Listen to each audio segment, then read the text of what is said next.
Good afternoon, everyone. Good afternoon, and welcome to this special meeting of the Blueprint Intergovernmental Agency Board of Directors. I will now call this meeting to order at 5 p.m. I want to welcome everyone who's joining us here in chambers and to those who are participating virtually and watching online. We have one item on the agenda for this special meeting. The item is the approval of the Northeast Gateway Project Development and Environmental Study, or PD&E. Commissioners, this item was before us at our last meeting on May 27th, and at that meeting, the board voted to hold a special meeting on this item to consider additional public comments that may be submitted given the PD&E public comment period. Special meetings are convened to deal with matters that may arise between regular meetings and are limited to the purpose of the meeting. Thus, we have an abbreviated agenda format for the board to consider this one item. And before we start on the agenda, it is my understanding from staff that Commissioner Jackson has requested to participate in this meeting telephonically. And under our policy, I will need a motion and a second and a majority vote. Second. Okay. Commissioner Jackson, everyone is very interested in you participating via the telephone. And so where are you, Commissioner Jackson? Currently, I'm seated at a table tuning into you guys. Okay, But, you sound like God, you know. Well, I've been accused of worse. We have a motion and it has been second. All in favor of this motion, let it be known by saying aye. Aye. All right. All opposed? Thank you very much. Welcome to the Thank meeting, you. Commissioner Jackson. We will go straight away to the citizens to be heard on non-agenda items. I'm told we have one speaker. Yes, ma'am, Stanley Sims. Please state your name and address for the record. Welcome, Mr. Sims. You have 3 minutes.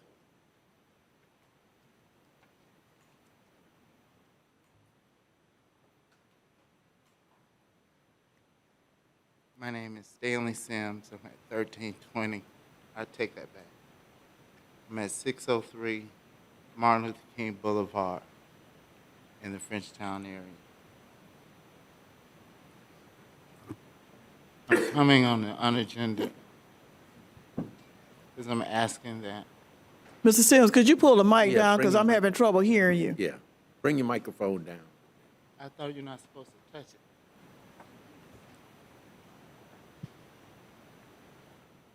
I'm coming tonight There you go.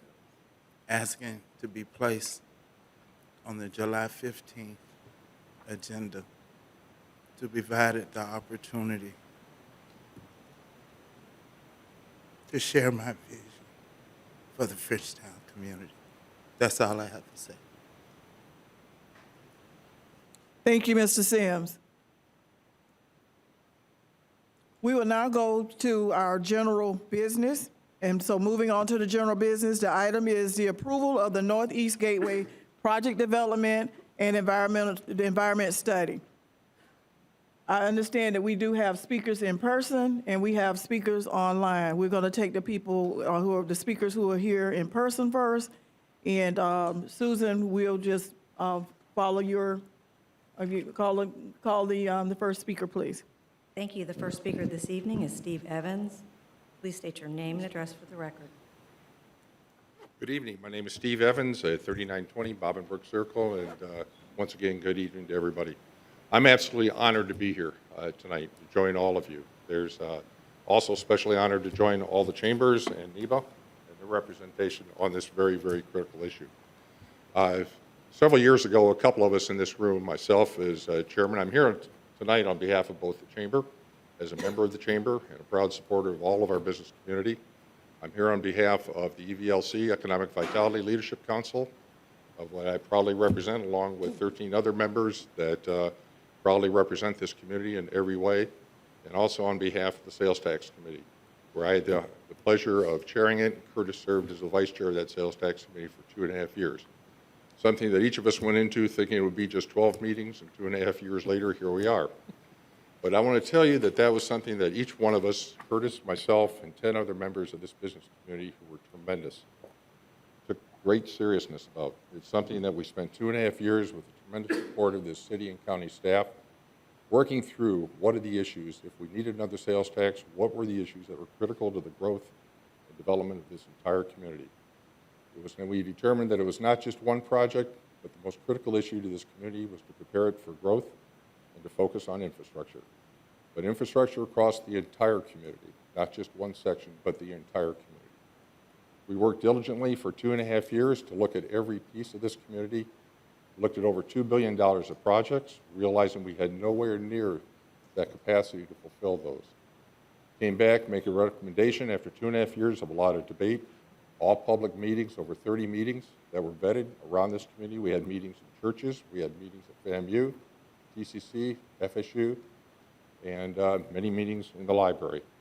All publicly attended, all well vetted in the newspapers to educate everybody on what was being done.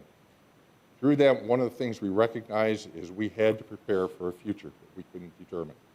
And that future had to be built on transportation, had to be built on water quality, had to be built on housing, had to be built on mobility of this community, so that we didn't create isolated sections of a community like many other communities did.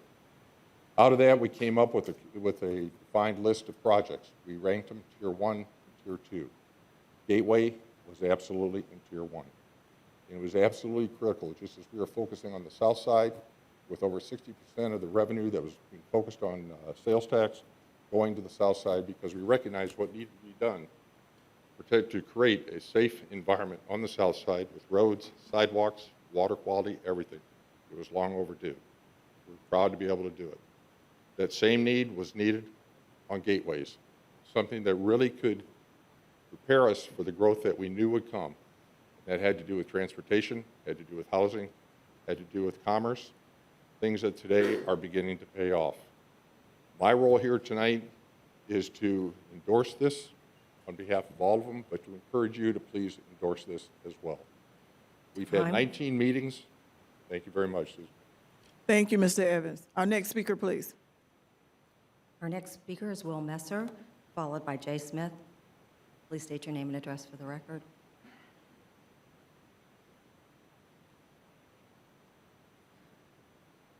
Good evening. My name is Will Messer. I live in Killarney Estates, and my house is on Shamrock Street North.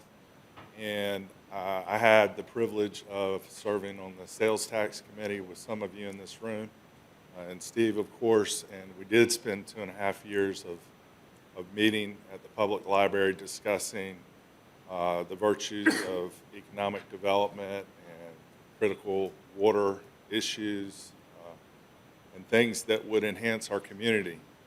And then it went out to referendum, those recommendations, and the projects were adopted.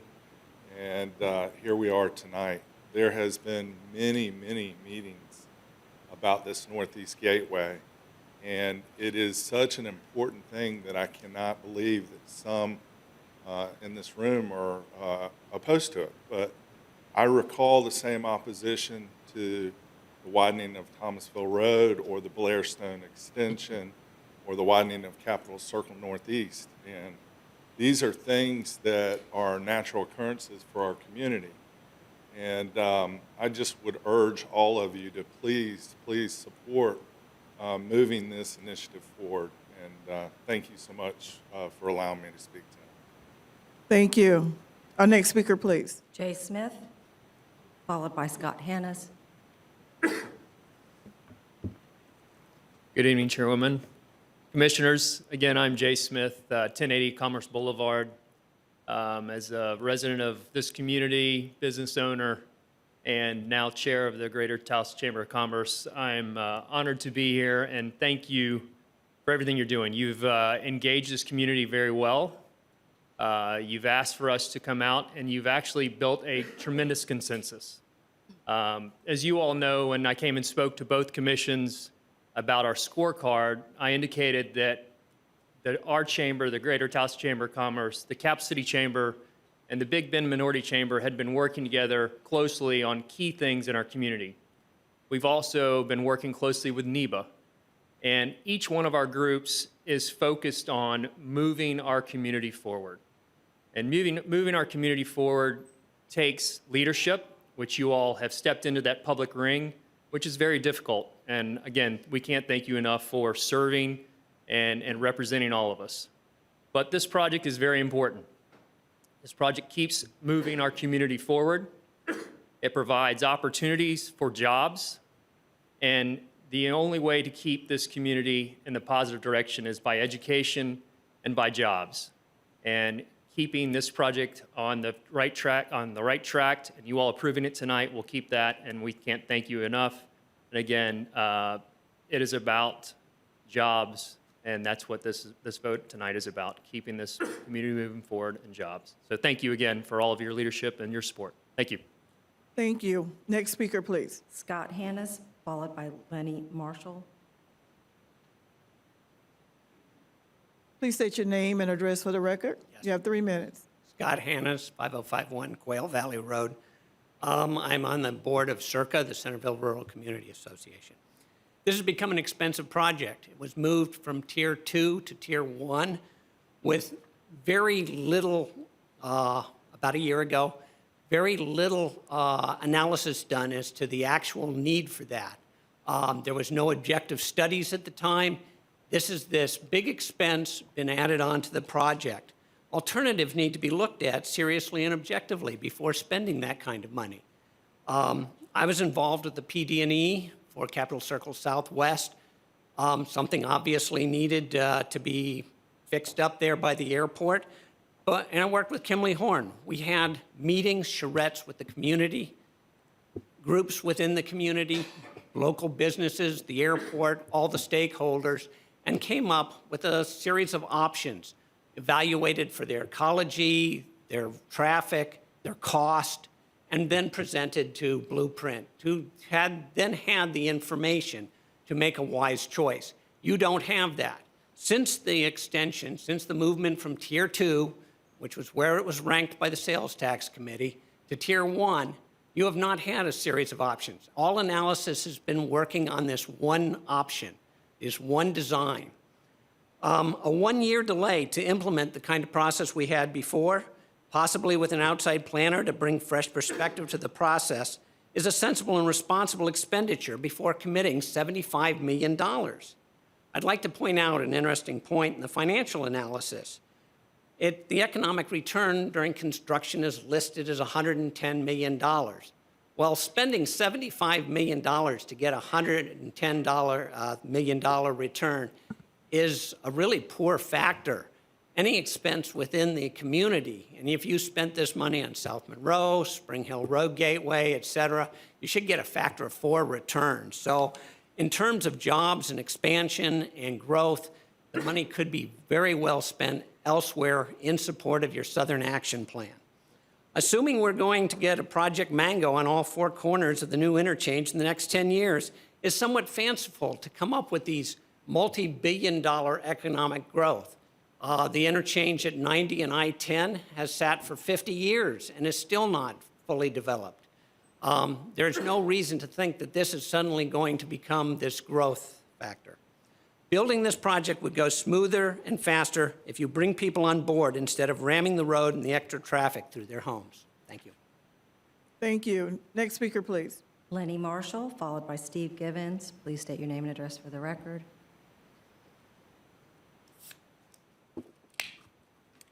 Reverend Dr. Lenny Marshall, pastor of St. Philip AME Church, 6200 Centerville Road, Tallahassee, Florida.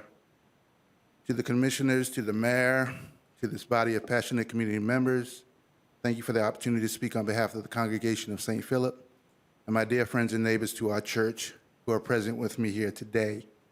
We firmly believe in the simple philosophy of doing what is right. I believe all of us know that deep down inside, the moving forward of this project is just not in the best interest of all of us who call ourselves members of the community. I've served as a pastor of St. Philip going on 3 years now. I can honestly say that I've never experienced a true sense of community in a peaceful setting than I've experienced since being at St. Philip. and a community where there's true meaning to the biblical passage, love thy neighbor. It has been said that time is precious, but if it is used wisely and methodically, it can make the difference in the lives of many. You can make a difference and demonstrate your love of humanity and community by putting a pause on the politics and by tapping into the transparency of togetherness. The rapid movement of this project has produced many red flags, with the major one being the lack of community involvement in the decisions, options, and ideas for those who will be affected. You must connect with the voice of the people. Your election came with a promise to make decisions that represent the community and that make life better for those who live in those communities. But forgive me if I'm missing something. I just don't see how you can do that when you haven't heard the voice of all the people. In my short time, getting to know our great, wise, intelligent, caring neighbors, I have learned and been introduced to many other options that will be a win-win for all parties that are involved. The pandemic has thrown everybody off course, physically, emotionally, and spiritually. And what we need now more than ever is not to rush, push, divide, or instigate. No, we need to collaborate with all our communities. It's time for you as elected officials to invite the people who will be affected to the table. Believe me, this community, to include members of my congregation, have a lot to bring. Please do not walk away from my comments thinking or suggesting that we are opposed to development. Quite the contrary. We are for meaningful, life-changing development that benefits those which it is intended. As we are on the verge of Juneteenth, we would be a much better people if we learned from one of its many lessons. No one wants to be in bondage or be made to feel powerless in the trajectory of their lives or the communities where they make their home. You all have the once-in-a-lifetime opportunity to show, not just say, but to show that you know what it's like to be free by empowering the freedom of the community to decide what is best for them. Slow down, give a year, create timelines to show progress towards a win-win solution. Time. Thank you. Thank you. Next speaker, please. Gay Mitchell, please state your name and address for the record.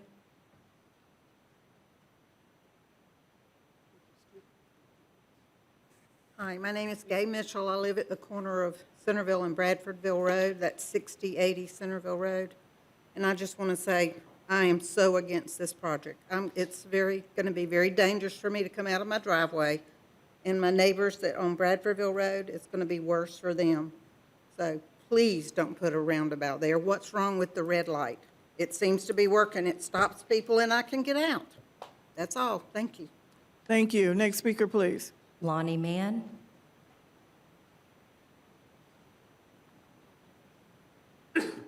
Followed by Kathy Archibald. Please state your name and address for the record. Lonnie Mann, 1120 East Windwood Way.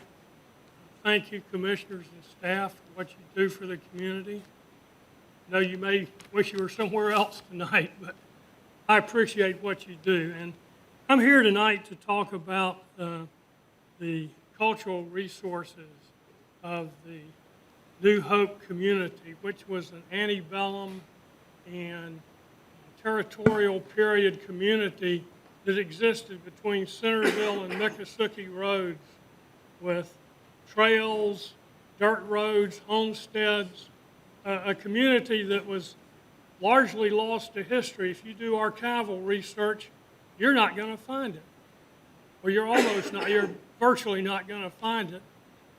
My point here is that about a year and a half ago, I was talking with Gloria Jefferson Anderson over here at a program in the library, and we were talking about where folks were buried, and she said, you know, we're kind of trying to find out where our folks are exactly. And so after a while, some of her family and others were able to locate an area which was then verified by archaeological research to be New Hope Cemetery, which comprises about 7 acres on city property south of I-10 behind Test Arena Church.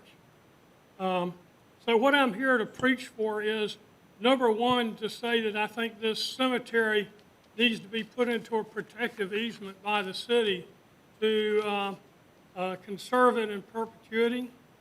The other thing I want to say is that no markers have been reported. Ms. Anderson tells me that she remembers people talking about kids playing back there in the cemetery.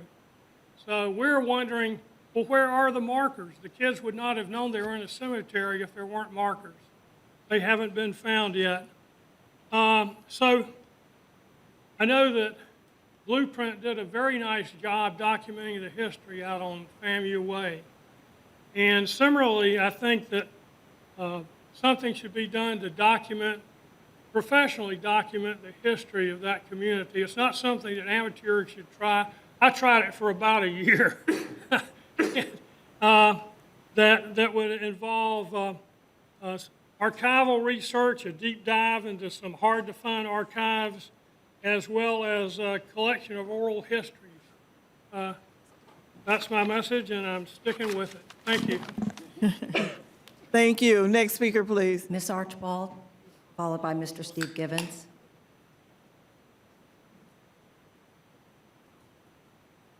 Thank you, Commissioners. I'm Kathy Archibald, 7100 Roberts Road. As we all have repeatedly said, there has not been opportunity for meaningful interactive public discourse about this road project. Any comments, concerns, or suggestions we have made have been dismissed without full explanations. The Weelaunee project has been, quote, in development for the past 30 years with little progress towards development activity.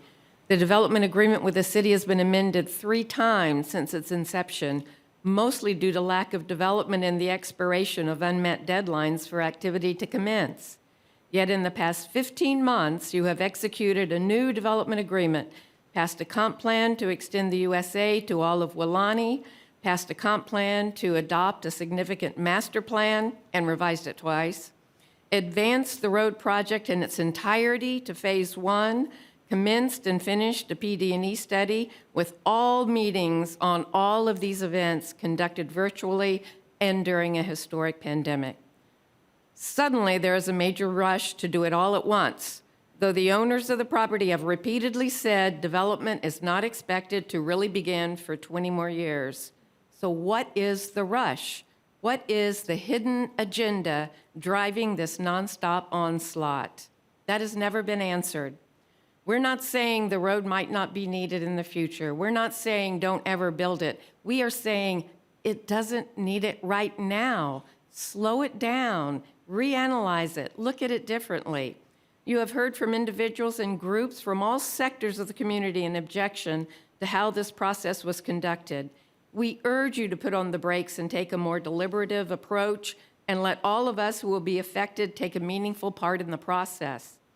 There is a precedence for stopping projects that have been planned and then run headlong into opposition. Gaines Street comes to mind. The road improvements for Gaines was on the CRIPTA NPO list for many years, was in the funding stages, had a completed PD&E study and ready to go when the community strenuously objected to replacing Gaines Street with a 6-lane highway to alleviate and move traffic. The commission showed leadership, listened to their citizens, and took a step back. They opened the process up to the community, charrette-type involvement, and one would be hard-pressed to say a 6-lane highway would have been a better outcome to what we have today on Gaines. It's a vibrant, economically exuberant community that is pedestrian-friendly and only 2 lanes with turn lanes. Do any of you think we would have had the development we have now and uses we have now on Gaines if it was a 6-lane highway? We ask that you delay this project for a year and use that time to identify the problems you are seeking to solve, to engage in community planning and involvement, much like Gaines Street. Wouldn't it be better if we all had a stake in this community road that we are all paying for? Thank you. Thank you. Next speaker, please. Steve Givens, followed by Randy Decker. Steve Givens, 3229 Heather Hill Lane. I am also the Vice President of Clarence Homes Association. And in fact, I'm speaking tonight on behalf of the Clarendon Homes Association, which represents approximately 4,000 voting homes. During the Blueprint meeting on May 27th, mention was made of not approving the current PD&E, which would extend the proposed Willani Road north to Roberts Road and connect Willani to Roberts and Shamrock simultaneously. Instead, it was suggested that the Willani extension stop at Shamrock South and not extend farther north.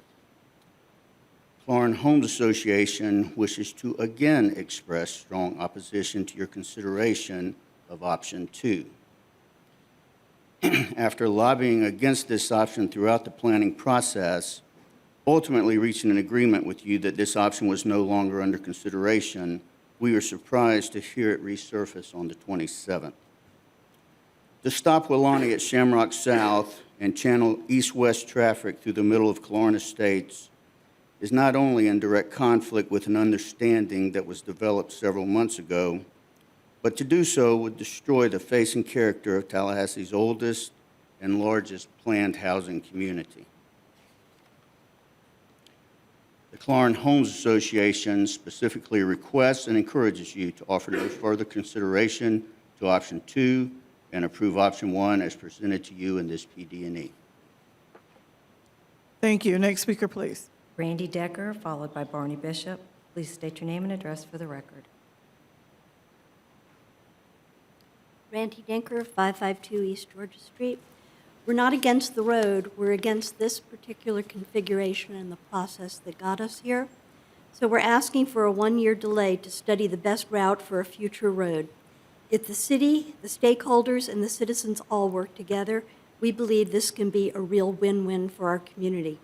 We can have a route that relieves congestion, that preserves the environment, that keeps the faith with the neighbors who were promised a forever conservation easement, that costs millions of dollars less, that avoids bad PR for the city, and that avoids lawsuits from frustrated property owners.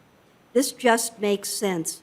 1 year is not a lot, and there's so much to gain and if we do it, and so much to lose if we don't. Now, a delay might cost money, but if we can come up with a solution that accomplishes the community's goals for less, which seems likely, we will ultimately save money, not lose it. Of all the routes examined by the city's traffic study, Corridor 1 was the most expensive. And what concerns me is that its $71 million price tag doesn't even include the $5 million in interest on the loan. It also doesn't include the offsets that the city is giving Willani. Staff is saying that Willani is donating the land for the road for free, but that is not true. Willani is getting the appraised value and offsets from paying impact fees and off-site transportation concurrency obligations. That means the public coffers will either have less money to spend or taxpayers will have to make up the difference. In other words, the city is paying not in cash, but in lost revenues, and staff has not included these costs in the estimate. If they did, the real cost of this road is closer to $80 million. Let's face it, projects go faster when the community's on board. If the property owners sue to stop this project, it could be tied up in the courts for 2 or 3 years or more. And in that event, you would end up with a longer delay than the 1 year that Circa is asking for, but with none of the goodwill that would be generated by giving these folks a chance to work together with the stakeholders to make this the best project we can all feel good about. Another reason that a 1-year delay makes sense is that the traffic study that's the basis for these projections was done before the pandemic, and yet traffic patterns have changed dramatically since then. We don't know yet what post-pandemic traffic needs will be. The experts are saying that pre-pandemic traffic patterns will never resume. The experts say that 20% of the U.S. workforce will work remotely, either wholly or partially, even after the pandemic ends. Even in cities where employment is back to pre-pandemic levels, traffic is not. I have driven up Thomasville Road at peak rush hour several times in the past 4 months, and I was amazed at how little traffic there is. It's a whole lot cheaper to manage congestion than to build new roads, and many cities... Okay. My question to you is this. If this is the future, wouldn't it make sense, before spending $80 million, to wait a year and see what post-pandemic traffic patterns Thank you, Randy. actually look like? Thank you. Next speaker, please. Barney Bishop, please state your name and address for the record.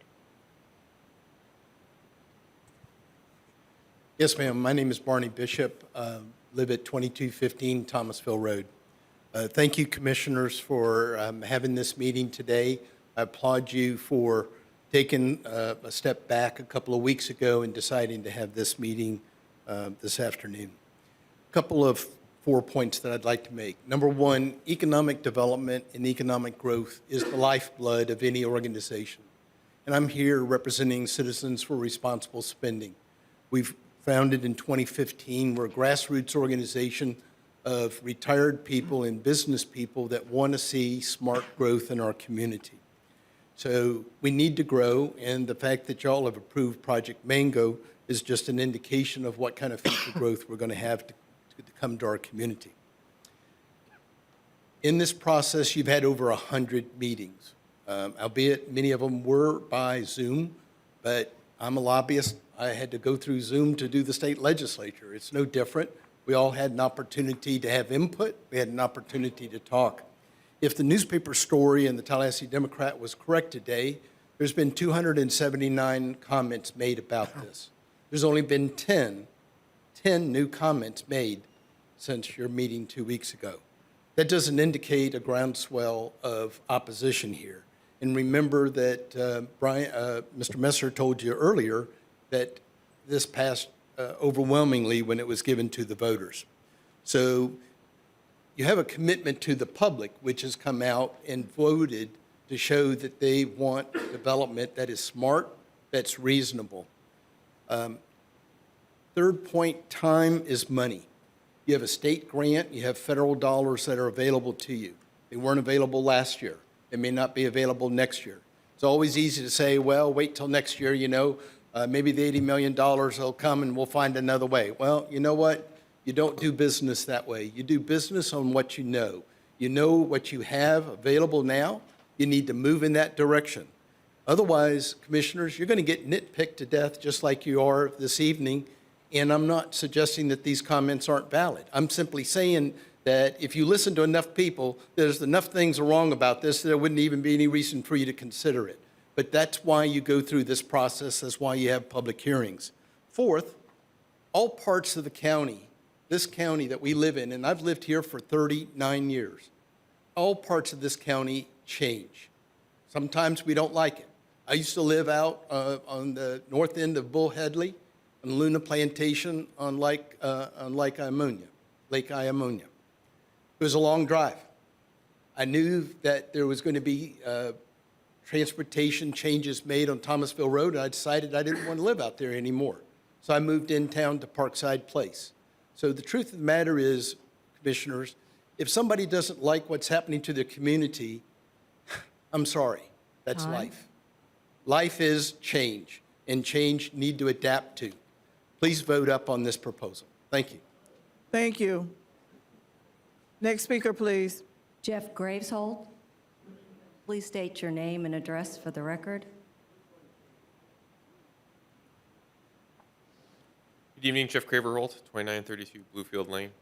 Good evening, City and County Commissioners, Blueprint team. Thank you for allowing me a few minutes to speak on behalf of the Clarn Homeowners Association Board of Directors. We, as previously stated, are in favor of the viable options that will limit or reduce traffic through our neighborhood. We are concerned for the safety of our residents with increased traffic flows, and the connection at Shamrock. Would certainly increase those concerns. Of the options presented, options 3, 4, and the no-build option have been presented as non-starters. That is, they have not been, in previous discussions, been seen as serious options. Given only the choice between options 1 and 2, we would support option 1.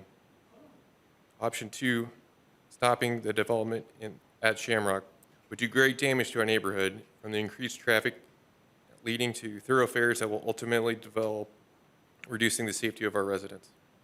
Since the connection at Shamrock seems to be on the must-haves list of this project, then we must oppose the termination of the new road project at the Shamrock extension and allow for the connection all the way to extend up to Roberts Bannerman.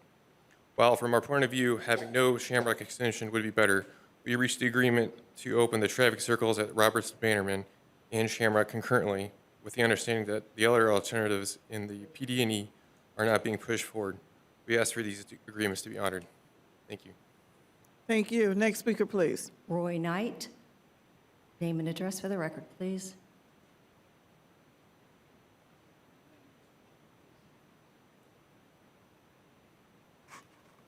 I am Roy Knight. I live at 5962 Centerville Road, which is very close. It's between Pimlico and the proposed five-way roundabout. I am the vice president of the Centerville Rural Community Association.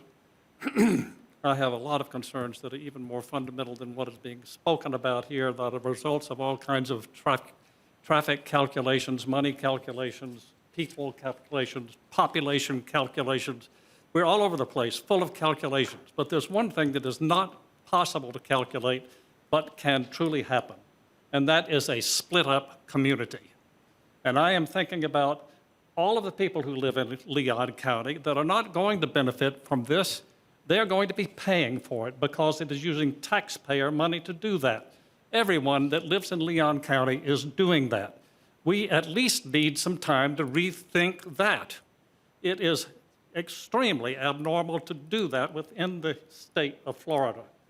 There are so many big developments that have taken place all over the state that are funded by the developers, the initial infrastructure, and then when it eventually becomes a public roadway, at that point, the taxpayers pay for the maintenance, not for the purchase and the construction. So in my view, this is dead wrong from the beginning. Now, the other thing is, our group is not anti-development. We are pro-proper development. Development of the kind that will make our city a better city, not just a bigger city. To feel the need of being bigger without thinking about being better is inadequate thinking. Everyone sitting here needs more time to truly dig into this and think more completely about how we do this in a way that will bring our community together. The suggestion, which is known as frequently as a charrette, which brings the people who can help with this, who can bring good ideas to do it, who can make things their best, which is what happened on Gaines Street, is the kind of thing that we really ask for time to do. Not to stop it, but to make it good. Thank you. Thank you. Next speaker, please. The next speaker is Himanshu Shah Lakshman. Please state your name and address for the record.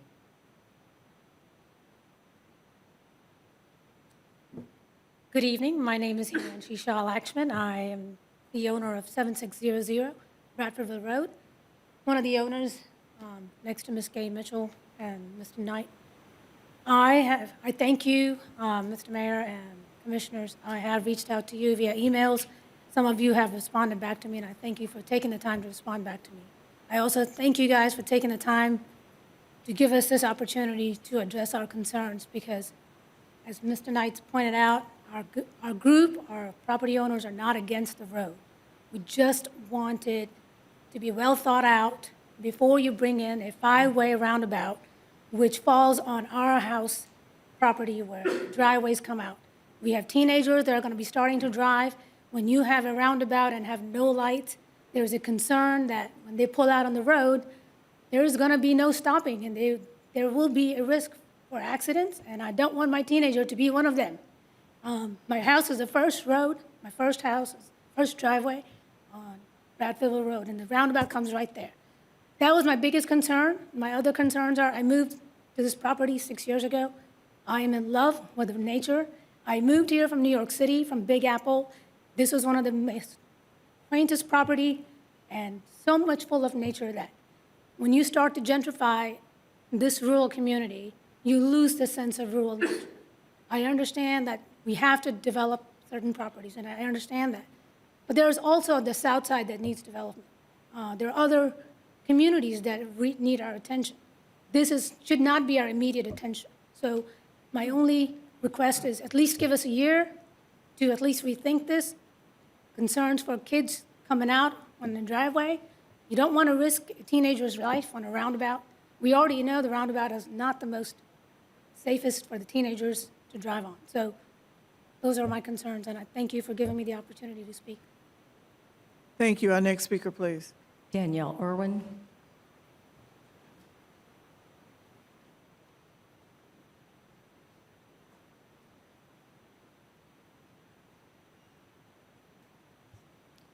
Good evening, Mr. Mayor, Commissioners. Danielle Irwin, 3185 Ferns Glen Drive. I live in Killarn Estates. Killarn Estates is a community that's preparing to accommodate future traffic with this road project. And I have been actively engaged in this PD&E process for well over a year now. And I thank you to all the staff that has been helpful in explaining the project and the studies and providing information when requested. There's a few things I want to say about the project, 3 in particular. 1, citing a road project through a community is probably the single most arduous activity a local government will undertake, one that's fraught with compromise. It's tough to have a win-win situation when you're dealing with transportation. So we're already faced with a challenge just by doing a road project. It's the role of the local government to minimize disproportionate impacts, whether they be economic, social, or environmental. I have witnessed firsthand how staff and our elected bodies have attempted to balance the impact and the benefit, sometimes better than others, but I'm grateful for the effort nonetheless. Secondly, a new road project will cause impacts in terms of increased traffic to some neighborhood somewhere. The project of the day will negatively affect Killarn Estates in terms of future traffic. Killarn's worked very hard to, and I sit on that board. I'm not speaking on the board this evening, but I've been a part of the effort to try and minimize traffic impacts in the long term to our community, but there's still more work that needs to be done. In fact, that is work that goes far beyond the PD&E vote before you today. It's work that will travel into the PD&E effort for the I-10 overpass, into the discussions with city staff and electeds regarding concurrency, as well as impact fees and how that is going to accommodate future traffic. And it really shines a light on an overdue discussion about how long-term predicted traffic from our transportation projects as a community will affect areas. So I consider this issue of long-term traffic mitigation associated with this project before you today unresolved. Third, building a road for the future today is difficult when you're using data that does not reflect the change in transportation patterns anticipated. Due to post-pandemic changes in the workplace, due to millennials' choices to live in walkable communities and abandon the car, just ask my almost 17-year-old, a license is nowhere in her future.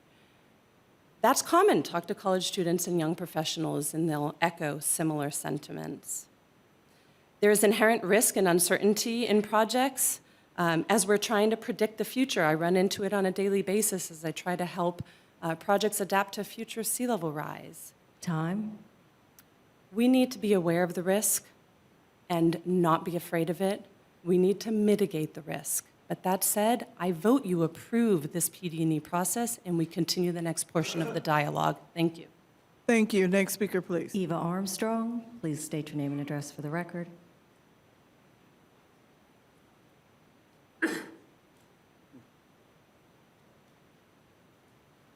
Hi, Eva Armstrong, 5277 Quail Valley Road. This has been a fascinating experience for me because I worked for the state for 25 years and it does not operate the way local government does, good and bad. Having said that, there are a couple things I think we need to clarify because the wonderful people from the Chambers of Commerce and Business were all good about counting up every meeting that occurred and all the people that were on Zoom and saying, look, it's all been reviewed. That's not the case when it comes to the second part of the Wulani Boulevard. That only hit this arena, if you will, 18 months ago. We have not had all those meetings. All those meetings were about the Wulani plan, right? And it was a big effort, and the community came together to work on that.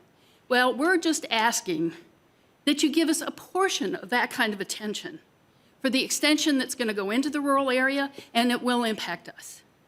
The additional time and the attention to this of a year is not an absurd request when you consider the lives it will impact, and it will alter the way we live out there. And we've all moved there, or families have been there a long time because of the way it is rural. So we're here to ask you, I'm just going to reiterate, to defer this approval of this specific PD&E for a year, put in place one of those processes that uses charrettes and brings all the stakeholders, because you just never know what that kind of energy can generate in terms of a better result. And I think if we're going to spend this kind of taxpayer money, I'm not going to say the number again because I think it's low, but if we're going to spend that kind of taxpayer money, we ought to assure the taxpayers that we've done the best we can. And if the end result isn't 100%, that's part of the process, but at least include everybody in that process. Because we want to show that this community has done the best we can, and we're a great community at doing that. So I thank you. Thank you. Next speaker, please. Martha Cummings.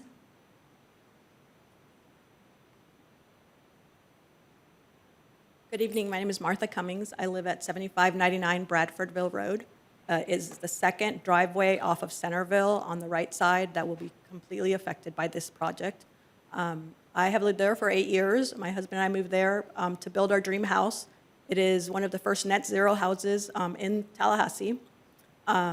We moved there to raise our children. We have 4 children. 2 have graduated already from high school. We have 2 left. To raise them in a rural environment. That's what we envisioned for our children. We wanted them to live in, in nature, basically. We are very environmentally friendly. We had an enormous amount of research to build our house. I can invite you over to come see it. I am shocked that this project is moving forward. We first found out about this project when we were walking our property. We live on 15 acres and saw the red or ticket post on all the trees that were potentially going to be removed from our property. It included about 200 to 300 yards of our driveway, and we were never notified. The city did not give us a heads up that someone was coming to walk the property, and it was just a shock. We started talking to the rest of our neighbors and realized that their trees were also marked. I feel like this is too rushed. During a pandemic is when these trees were marked. It's rushed. It's very rushed. We have children who drive off of our property. It's hard enough to drive off onto Bradfordville Road, and to add so much more traffic without even thinking about it is just unheard of. I don't appreciate that some people were saying that this is necessary when the south side of town has so much more maintenance and improvements that would be more beneficial. We live in a small area that is not as affected by the taxes as the south side of town. It needs to be reconsidered. Give us a year. I am not opposed to researching it further, but I am opposed to the rushness of this. It's just unnecessary, in my opinion. Thank you. Thank you. Next speaker, please. David Ferguson. Please state your name and address for the record.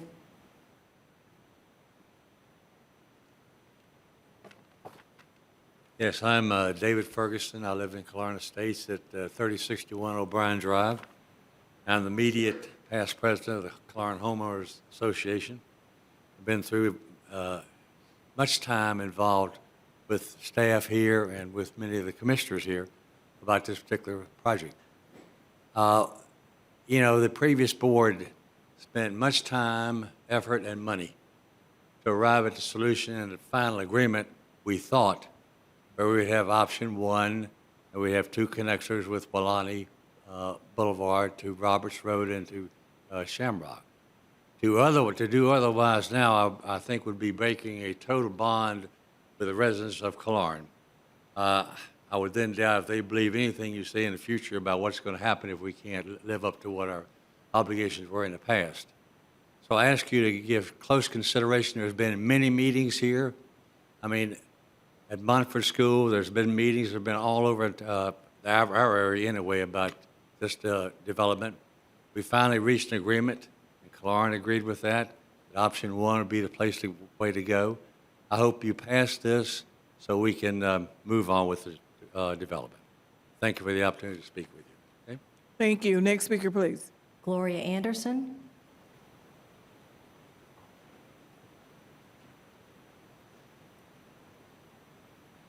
Please state your name and address for the record.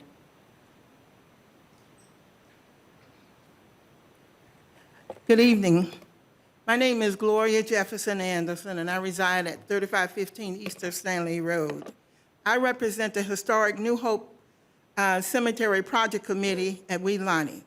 I want to thank the state of Florida and the Department of Historical Resources for their support in helping us to identify, verify this gravesite. I'd also like to thank the Leon County commissioners, for they're the ones who we went to in the beginning when we found the graveyard, and they have supported us for updates all throughout this process. Now that the land behind Testarina Primitive Baptist Church on Miccosukee Road has been identified as a site and has been given a site file by the archaeological experts, what happens now?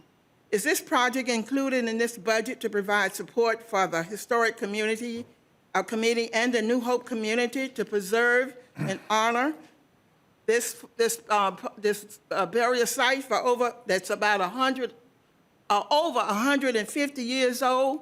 One of my colleagues said that they could be up to 1,500 years old right here in our own community.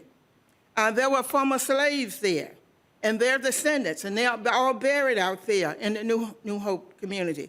There are Native Americans out there. My great-grandmother, Swanee, Cherokee Indian, is buried out there. And they're all buried. What we want to do is we want to preserve this area that they are buried in. We want them to have the dignity, the care, and respect and death that they did not receive in life.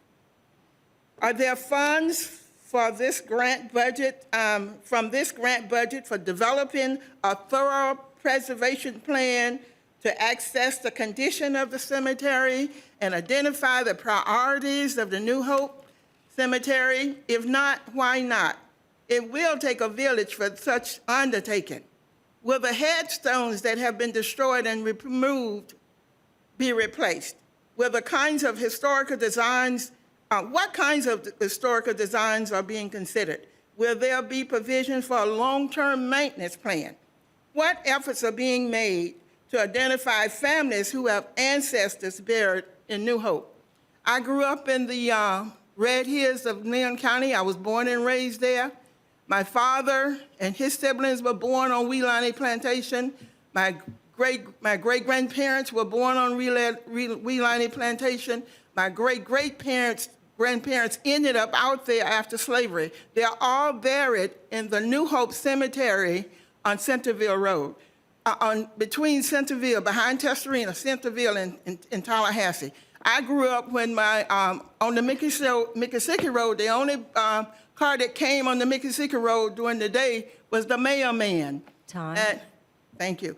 And also my Uncle Perman in his mule and wagon. I do ask that you support coming up with a plan so that we can work to get this place identified. Thank you. Thank you. Next speaker, please. Arlie Huggins. Please state your name and address for the record.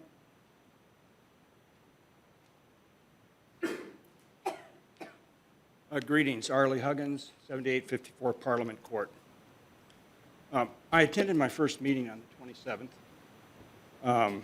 I think it's fair to say, I listened with a lot of interest. It's fair to say to characterize the commissioners as quite interested and concerned in us. You consider yourselves to be community servants. And on the 27th, you voted for a project called Operation Mango because you want jobs for people here in Tallahassee. You want more jobs.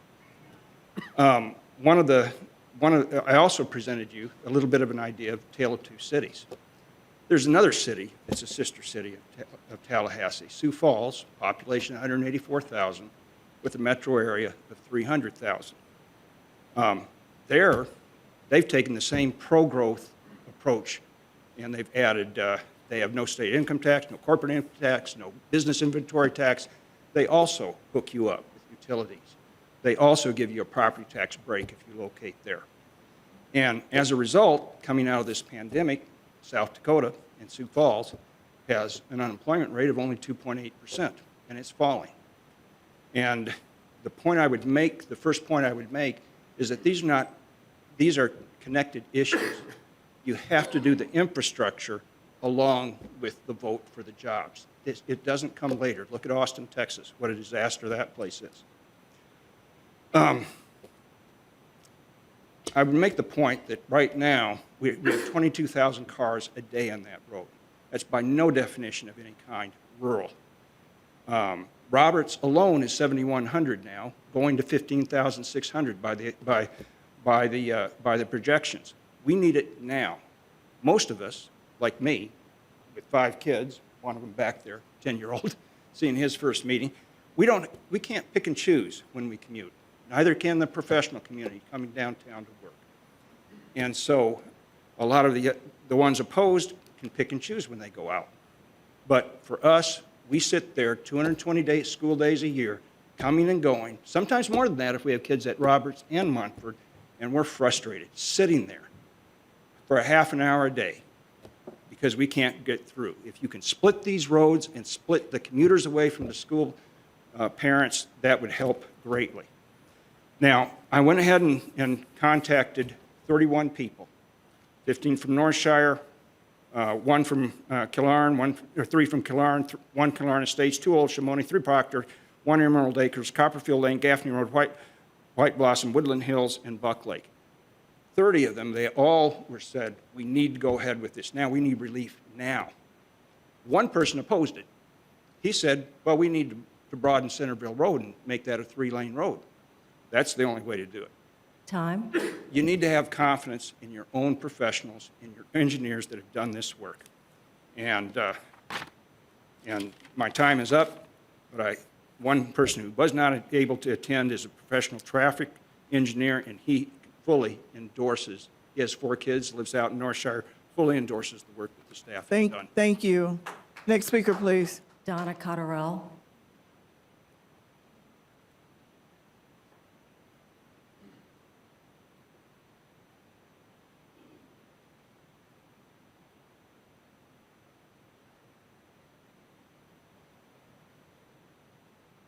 Good evening. My name is Donna Cotterell. I live in Tallahassee, Florida. I forgot what else I was supposed to say. Name and address. Tallahassee, Florida. Donna Cotterell. I did have an opportunity to speak at the last meeting in regards to the blueprint projects. Tonight, several of us have talked about the Wilani project, and there are questions, there are concerns. Many people have mentioned the fact that the South Side has projects that, if you look at the list of projects that Blueprint has, they're all grayed out. All the South Side projects are sort of dead in the water, but we're spending money on a project that a lot of people have concerns about, questions, and it sounds like are even being moved forward before permission's granted. So I ask you commissioners to please look at those South Side projects. I believe there are about a half a dozen on the list for Blueprint that probably won't see the light of day. But if we can put those back on the table, as well as look at Wilani, I think the citizens that you serve would greatly appreciate it. Thank you. Thank you. Next speaker, please. Antonio Jefferson.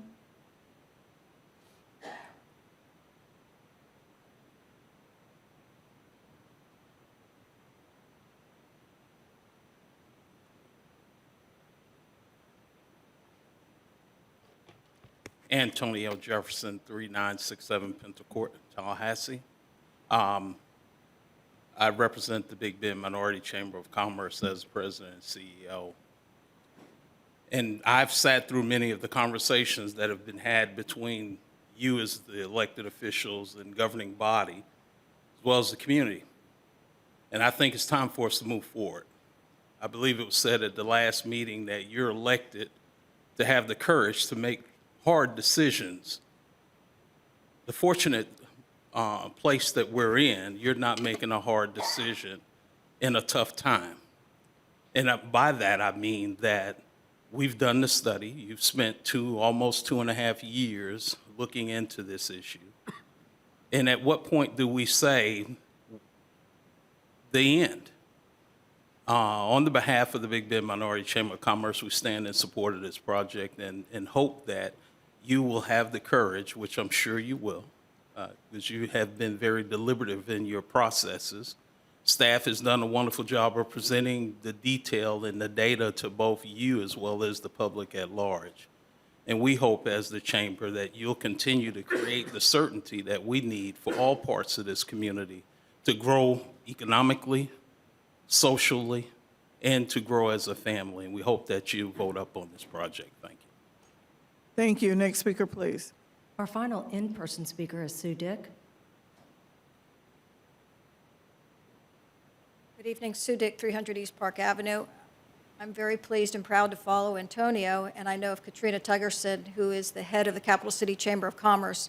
She actually messaged me and said she's not able to attend, but I'm hopeful that you all saw the coordination between the three chambers of commerce as well as NEBA on this issue. I was going to make some other comments that have already been mentioned this evening.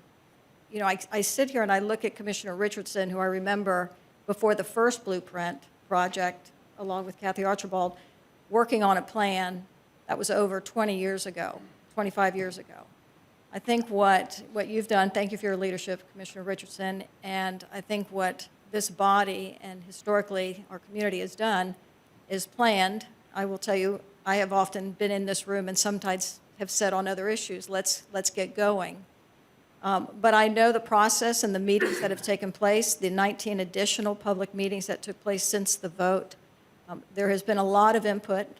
I commend the staff for the work they've done, not only on this item, but on other items on behalf of our community.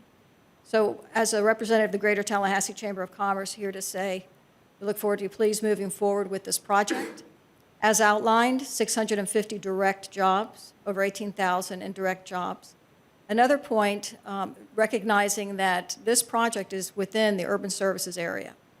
A designation of close to 30 years ago made to bring this property, this land within the urban service area, which by definition requires, encourages infrastructure to be put in place, and that's what this project is doing.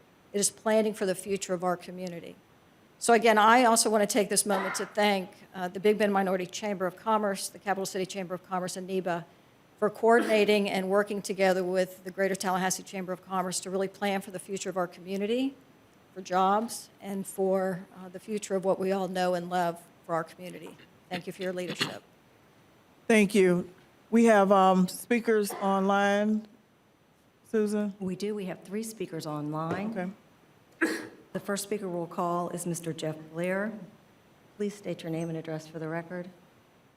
Okay, are you able to hear me first off? We can. Very good. I'm Jeff Blair, 1803 Old Fort Drive, and a 44-year resident of Leon County. It's disingenuous to be characterized as anti-growth, anti-job, and NIMBY because we don't support implementing a project that lacks meaningful public engagement and does not have objective data to support the need for the project at this time, and because the money is needed more urgently elsewhere. We are not opposed to the road, just opposed to racing ahead without objective analysis of alternatives. Significant funding in excess of $71 million is proposed for the Welaunee extension and for a road that is not needed for 20 years, according to Blueprint's own analysis. The traffic modeling summary report included in the PD&E indicates there are not significant differences in traffic counts between the no-build alternative and the recommended Corridor 1 alternative. This means that the stated goal of reducing traffic on specific roads will not be achieved with the recommended alternative. In addition, building roads in response to a projected traffic counts during peak periods, which account for 1% of driving time, is short-sighted and does not foster the ability to achieve green goals such as preserving conservation areas, protecting or providing wildlife corridors, and protecting water quality. Nor does it serve social equity goals by providing the maximum benefit to the most residents. Spending in excess of $71 million to fund the Welaunee Parkway will hinder implementation of the Southside Action Plan and greatly reduce funding needed to provide basic infrastructure, like sidewalks and sewers for our poorest neighborhoods. Trends indicate that 20% of post-pandemic workdays will be done at home, and economists have determined that a third of workers in the U.S. hold jobs that could be done remotely. Why then are we spending money for future traffic needs that are not likely to materialize, and certainly not on the time horizon that the PD&E study is based on? We believe there are higher priority blueprint projects, such as Southside Action Plan projects, that should be funded prior to expanding a road that is not currently needed. Wouldn't it be better to invest the $71 million plus allocated for the Gateway toward funding projects that have more urgent needs? We ask that the funds allocated for the Northeast Gateway be reallocated for more urgent needs, or barring that, we ask for at least a one-year delay to fully consider the other alternatives not evaluated in the PD&E study. In addition, an outside planner should be hired to do an objective and data-based analysis of alternatives with full, meaningful, and responsive public engagement.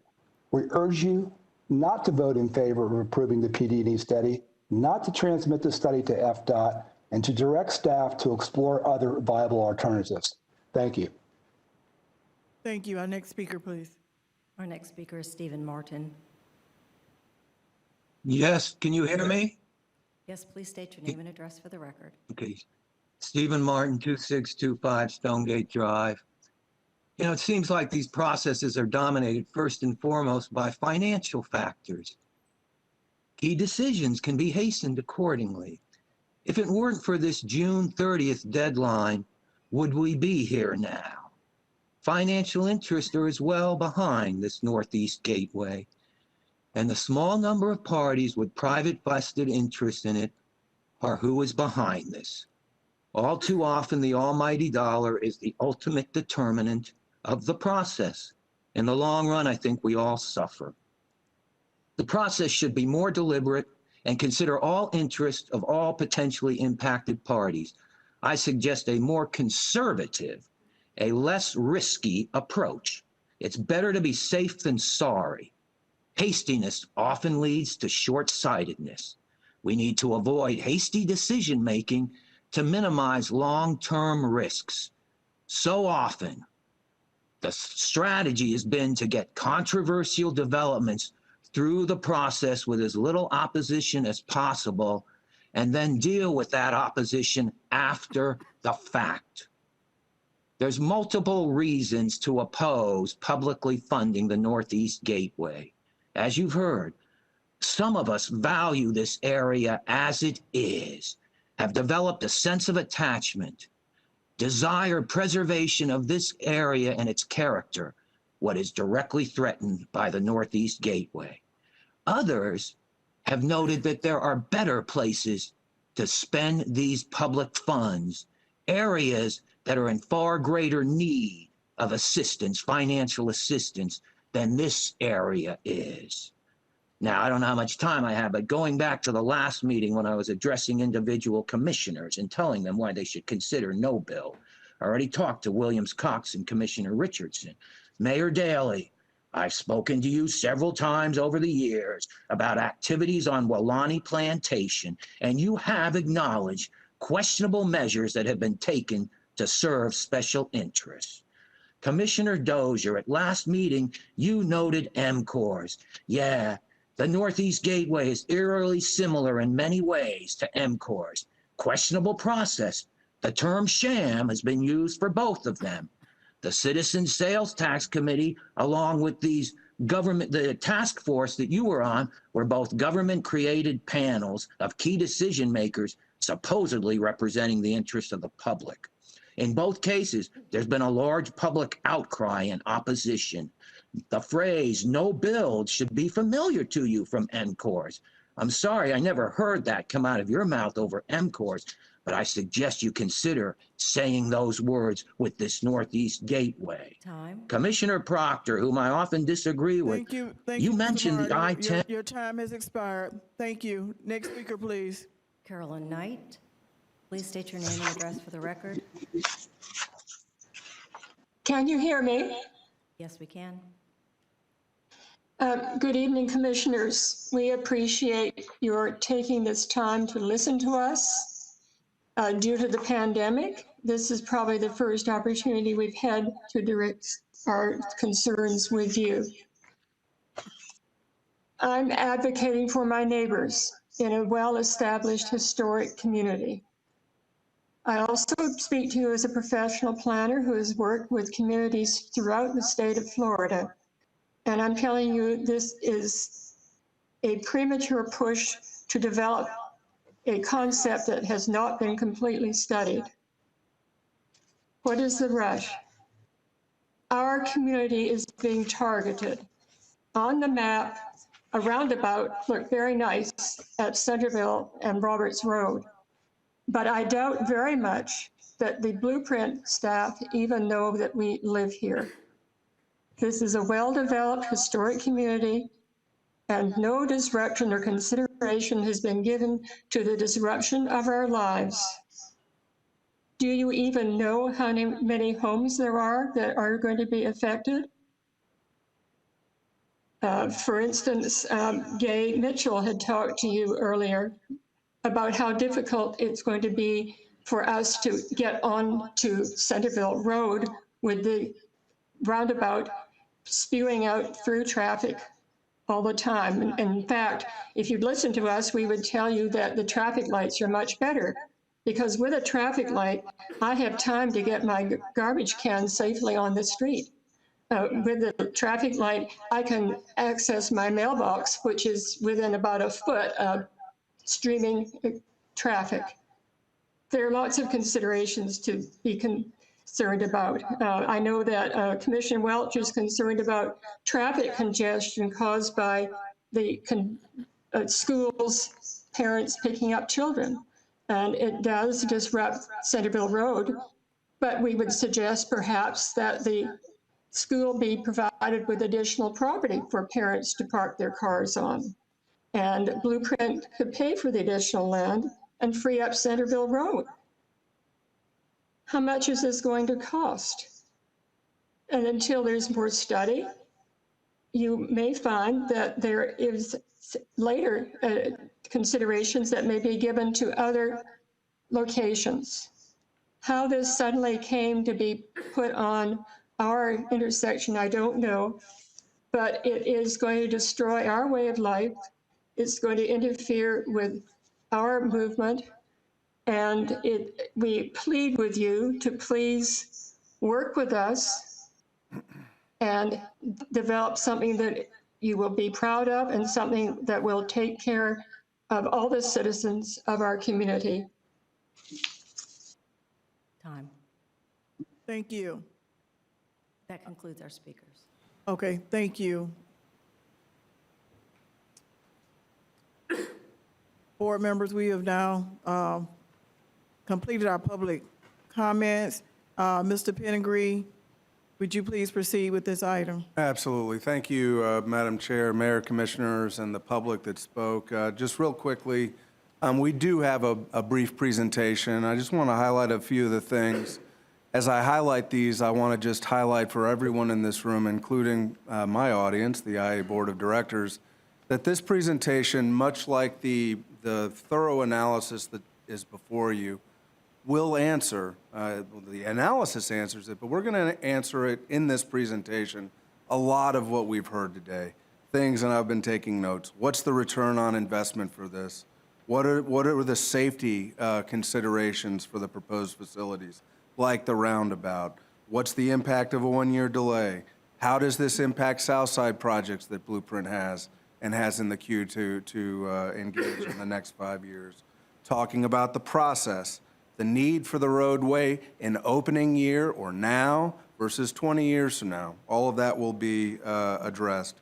Cost of the delay, external analysis, we've had it performed. That is covered in your agenda materials. You'll hear about that. And then what are the benefits of acting today? You are within your timeline window for the PD&E, and we'll get to all of these: economic, transportation, financial benefit, environmental, et cetera. So with that, before I turn it over to Autumn, my last slide is just to really highlight and for the room to just show a screenshot of what we're talking about what is the purpose, the basic purpose and need of the roadway.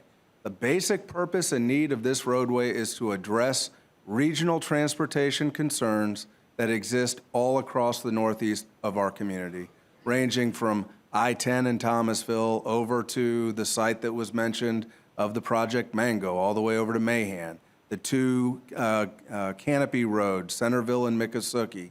You see the density and intensity that has already been created around the subject area. You will hear shortly, hear again, about the vested land use rights that we know that we are planning for, and what is the benefit of having a transportation facility like this thought of in advance and then implemented in advance of that future growth, but also to achieve the need for its service today. And with that, I'll turn it over to Autumn Calder to continue. All right, so thank you, Ben. Thank you, IA Board. A couple of just quick facts about the PD&E process. It is the Florida Department of Transportation's procedure for complying with the National Environmental Policy Act, or NEPA.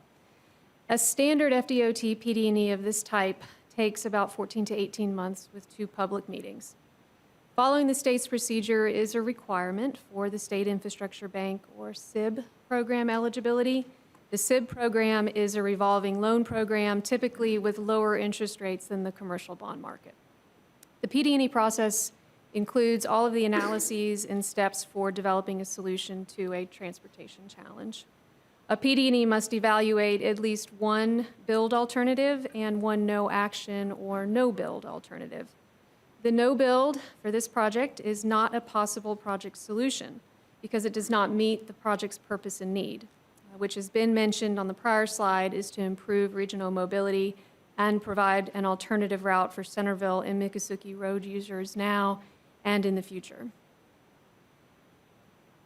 While there are 30 years of planning behind the project, including the CRTPA's long-range plan, that's the Capital Region Transportation Planning Agency, and their project priority list, and the Tallahassee-Leon County Comprehensive Plan, the Northeast Gateway first came to Blueprint in 2014 as one of the 27 projects included in the 2020 sales tax program, which, as we heard earlier, was approved by 65% of the voters in 2014. The vetting of the 2020 sales tax projects included 23 public meetings, 19 outreach meetings, and thousands of citizens participating over that 2-year period. The Blueprint project investments span across the community. This project is estimated to cost $71 million, and the 15 Blueprint projects on the south side that are going into construction over the next 5 years represent a $210 million investment in the south side.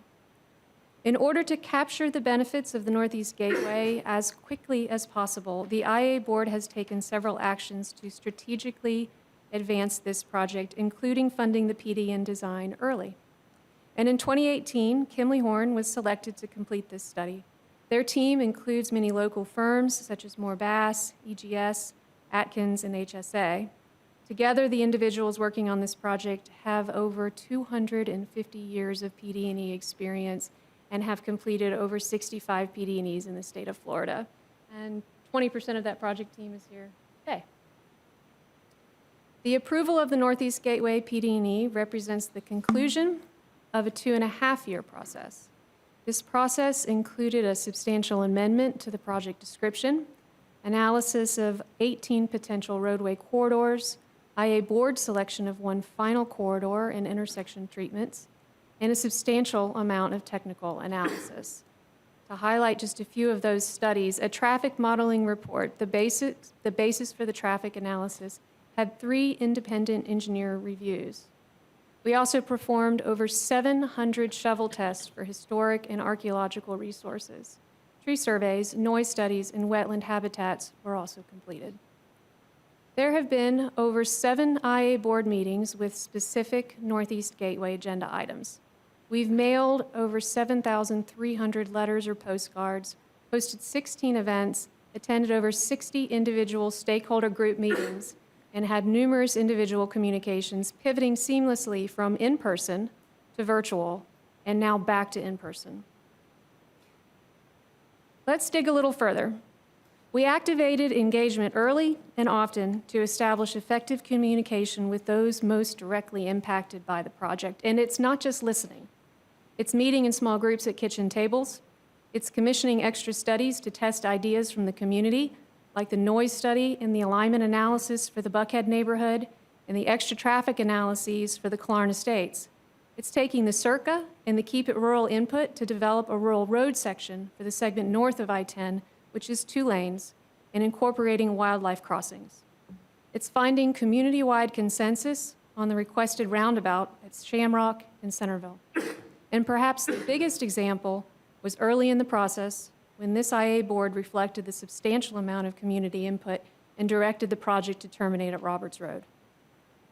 The corridor and intersections will be finalized with the IA board upon the approval of this PD&E. The next phase starts the design of the Greenway and new I-10 Gateway Bridge, establishing a new celebrated entrance into Tallahassee. But before we jump too quickly into the next phase, I'd like to turn it to Ryan Weatherall, the Northeast Gateway project engineer, to talk about how the solution for meeting our transportation and environmental needs was developed. Thank you, Autumn. As Autumn noted, we kicked this off with the public in March of 2019. Coming out of that meeting, we moved quickly into the traffic analyses for this project. We considered 16 alternatives initially screened and worked that down to the 4 alternatives that we presented to the public in December of 2019 and to this board following that public meeting. As you can see on the graphic, the feedback from the public was overwhelming. 90% of the public provided feedback that they supported a connection to Roberts Road. Less than 10% supported something that came short of I-10. And coming short of I-10 not only was not supported by the public, but it doesn't meet the purpose and need of the project. It does not provide that regional roadway connectivity and the relief that is specific to the purpose and need of this project. Alternative 1, the alternative before you, best meets the purpose and need, provides regional mobility, leaves the opportunity available to leverage state funding, and maximizes the economic benefit and connectivity in Northeast Tallahassee. Standard to this process is we look at these control points along the corridor. These are the things that drive where we identify the corridor, and locate the corridor, if you will. It's important to note along this project corridor, there are approximately 7 of those that we sort of saw as waypoints, if you will, in guiding our decision-making on the alignment location. I want to highlight 3 of those this evening. Corridor control point number 2, New Hope Cemetery. You've heard about that this evening. We did over 700 shovel tests as part of this project to look for the cultural and historical resources. 80 of those, more than 10%, were focused right around that cemetery. That was done in coordination with the stakeholder group, with the State Historic Preservation Office, and the Department of Historic Resources to make sure that we were locating this roadway sufficiently away from that cemetery. And as such, after all of those analyses, we put an additional 60-foot buffer between the edge of right-of-way and the most proximate grave to our corridor to provide that buffer.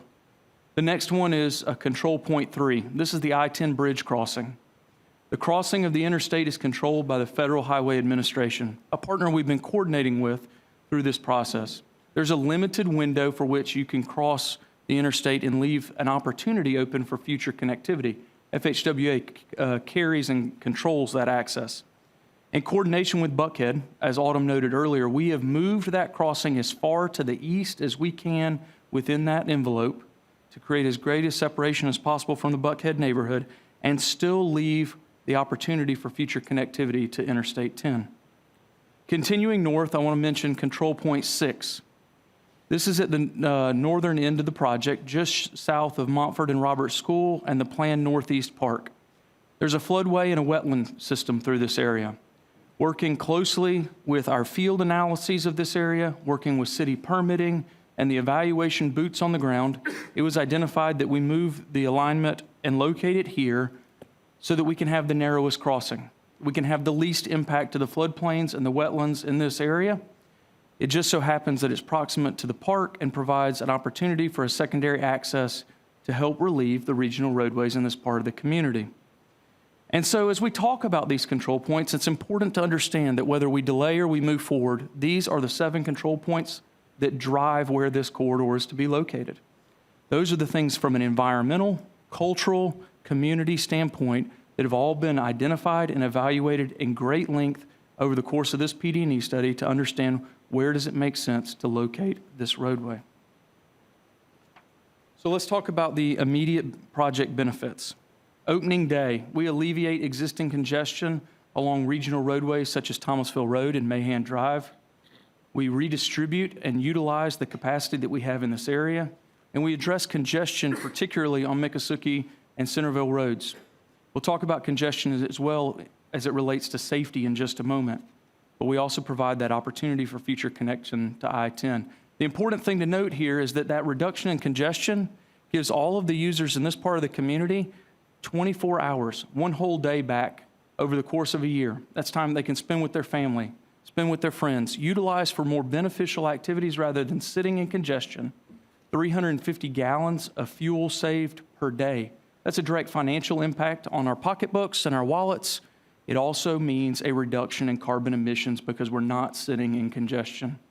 And you can see in the bottom box just what that reduction in congestion looks like on key roadways like Centerville, Killarney Way, Thomasville Road, Raymond Deal, and Miccosukee. That's upwards of 40% reduction on some of those key roadways, as well as double-digit growth in Killarney Estates over the no-build option. So we look at the long term as we go out, standard again to a PD&E to look 20 years past your design year. And when we get to 2045, we see that that one whole day of time savings is now nearly 2 whole days over the course of a year. 350 gallons has turned into 500, and continued reduction in emissions. You continue to see the benefit and reduction in congestion as it relates to this project. It also accommodates traffic from planned future growth. Planned future growth, growth that is identified in the comprehensive plan. Additionally, it supports transit and multimodal users. This is an important piece because multimodal users, those who may want to bike, walk, or like kind, have the ability to do that along this corridor, and it supports transit. Centerville and Miccosukee roads are great canopy roads these days, but they don't have the ability to have a bus stop along them. They don't have connectivity to where folks are coming from and want to get onto a transit facility. This corridor provides that opportunity going forward. I mentioned we would talk about safety. This map here shows all the crashes over the last 5 years of certified data from our partners at FDOT. And what you'll see is that that certified data is 2015 through 2019. And you can see all of the dots up and down Centerville and Miccosukee roads. On Centerville Road, 276 crashes in the last 5 years. 120 of those are rear-end collisions. Rear-end collisions are a direct symptom of congestion. And so you can see that 43% of the crashes are a direct symptom of congestion in the last 5 years. In addition to that, 40% of the crashes along this corridor resulted in at least one injury.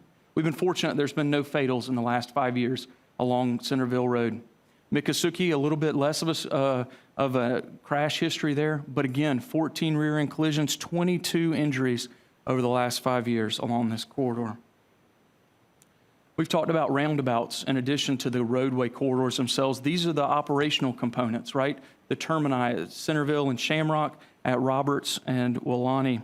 And what you'll see is that the roundabout provides direct benefit, 75% reduction in collisions that result in injuries. Additionally, a benefit of 40% reduction for any kind of pedestrian movements at these intersections. These aren't statistics we've made up. These are from the National Institute of Highway Safety and the Federal Highway Administration. The other piece of this is the intersections themselves. You don't have T-bone collisions. All the traffic is moving in one direction. In addition to that, you have a quarter of the total conflict points. There's no head-on collisions, there's no T-bone collisions in a roundabout. So you reduce the potential for a catastrophic collision because you reduce the conflict points. Lower travel speeds, no yellow light to beat, and one direction of travel. So as we talk about this, you all gave us direction to focus on safety at the April meeting where you selected to move forward with alternatives that included roundabouts at each of these. That board action set the stage for the entirety of this project to make sure that safety was an important component both along the corridor as well as at the intersections. So again, as we talk about this, transportation planning has been ongoing for many years, and to support both existing users of the regional roadway network and prepare for approved future development in Northeast Tallahassee, this corridor has been planned. It is imperative that transportation infrastructure be planned for and implemented in concert with planned development. No build does not mean the development doesn't occur. What it means is that transportation and other infrastructure is not in place ahead of development and significantly diminishes the opportunity to shape the end result. With that, I will turn it back over to Ben. All right, so thanks so much. And certainly when we talk about these projects, or just about any of the Blueprint projects, we talk about the economic benefit as well. That's part and parcel to what we do. I'm actually going back to your slide, focusing in on, okay, what are the vested rights? And we're just talking about the arch at this point, that 4,000-acre swath of land. Knowing that 12,500 units, and this is going to come up later, and 3,000, I call it commercial, but it's technically non-residential square feet, is what their vested uses are. That is what, one way or the other, they have the entitlements to do, and that is what we're in part trying to prepare for. 2 points. Does this roadway accommodate and help enable that? Yes. Is that the purpose of the roadway? No. As we covered earlier, the purpose of the roadway is overall need within the northeast part of our community. But keeping that in mind, we went to, as we do, the Center for Economic Forecast and Analysis at FSU to say, okay, what are a couple of interesting data points when we look at the roadway and then what the roadway will help enable? What does that mean for our community and the economic growth moving forward? The roadway construction number, and I think this also gets back a little bit to the return on investment point that we heard earlier in the citizen comments. Yes, when you look at the roadway itself in isolation, the construction of that roadway, $70 million roadway, 104, just shy of $105 million total economic output, 650 jobs created. That does not tell the full story. To tell the full story of what the economic impact of this roadway is, you must look at it in its entirety. You must look at things like the first new interchange, interstate interchange since Eisenhower. You must see what that could open up. When you do look at that, and I want to be very clear, our chamber partners, all 4 of them, utilize the lower figure, the 18,500 jobs that could be created in roadway development. That is a very conservative model. The model shows that if you actually go back to that 3,000 non-residential square feet and the 12,500 units, that is the higher number. You are looking at over 70,000 jobs, somewhere in the middle likely, but that's the high end if they actually meet what their vested land use rights are, if the roadway and the new interchange come to be. The economic output, the economic impact to our community beyond the jobs, up to $8 billion. It is, we've said it time and again, we will continue to say, all of our projects have a large impact. The gateway projects have the largest impact of your 27 projects. So to bring us in for a landing, talk a little bit about the benefits and the challenges and the costs of delay, turn it back to Autumn. As been just discussed, the benefits from the Northeast Gateway project extend far beyond the limits of the Welaunee area. This well-thought-out gateway project solves existing and future transportation issues, minimizes environmental impacts, provides for multimodal choice to support sustainable growth within the urban services area, and keeps our canopy roads as beautiful and enjoyable thoroughfares. Again, no build doesn't mean the development doesn't occur. No build doesn't provide the transportation infrastructure needed to relieve the regional network of roads, nor does it provide the connectivity needed to justify the investment in an interchange. A 2015 FDOT study found that the Thomasville I-10 interchange is already failing, and by 2040, all of the interchanges in Leon County are expected to be failing. This new interchange will provide much-needed relief throughout our system. The school traffic is heavy at the northern end, and the Northeast Gateway provides better circulation for drop-off and pickup. The Gateway provides the greenway connectivity to create that 8.4-mile loop, and the Northeast Park can be planned, designed, and constructed at the same time to bring these regional benefits to our community faster. As directed by the IA Board, we also examined the impact of delaying the approval of the PD&E study and the Northeast Gateway project. Delay of the PD&E has a significant impact to our current and future transportation network in this region, as well as financial community impacts, and delaying or possibly losing the new interchange should the project not benefit those other interchanges in the area. Should this project not meet the SIB loan application of June 30th, 2021, it would delay the construction of the project by a year. Also, the SIB loan program is not guaranteed. Last year, the loan program was not available. The SIB program offers a lower interest rate than the bond market, typically about 0.5% lower, as well as having more flexibility in the repayment. Given the rates today, that could be a net loss of $6 million or payment of $6 million more in interest payments should the project be financed through the bond. FDOT approved a grant of $1.5 million because the Northeast Gateway project shows relief to the congested state roads by connecting to Roberts Road. Delay past the agreement deadline of June 30th may result in Blueprint having to reapply, delay a year to receive the funds, or lose them altogether should the project be modified to not show that regional relief. Alternative alignments may create unintended obstacles to completing complementary projects such as the Greenway and Trailheads, the Northeast Park, and Leon County school connectivity. The approval of the PD&E will initiate the negotiations for the public right-of-way and open space lands. Delay of the PD&E will delay those negotiations, which may complicate the negotiations for the Northeast Park and Greenway.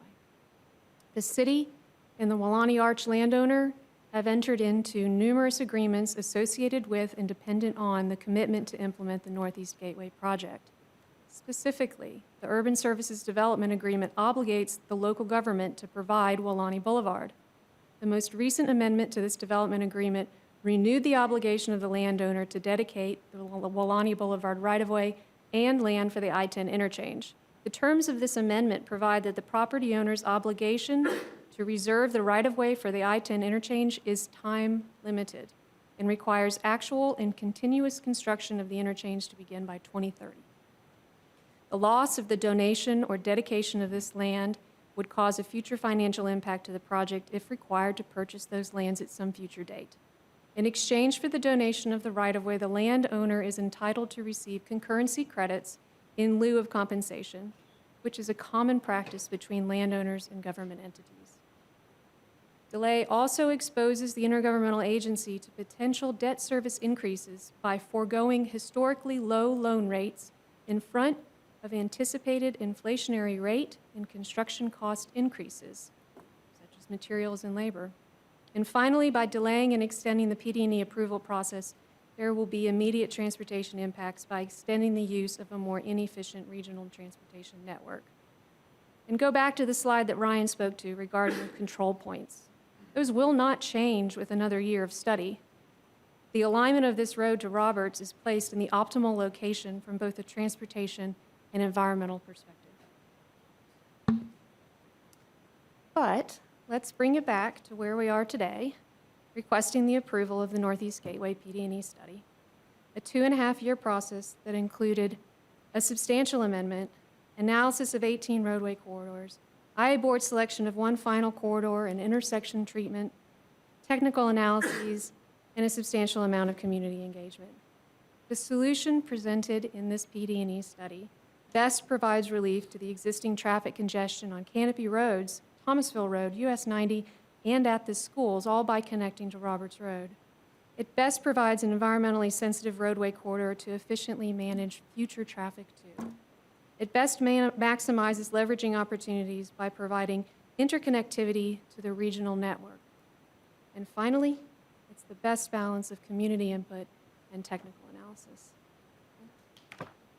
Okay, so in summary, here is where we are. Again, just to paraphrase a couple of highlights that you just heard, a PD&E process required by the state that usually takes 12 to 18 months.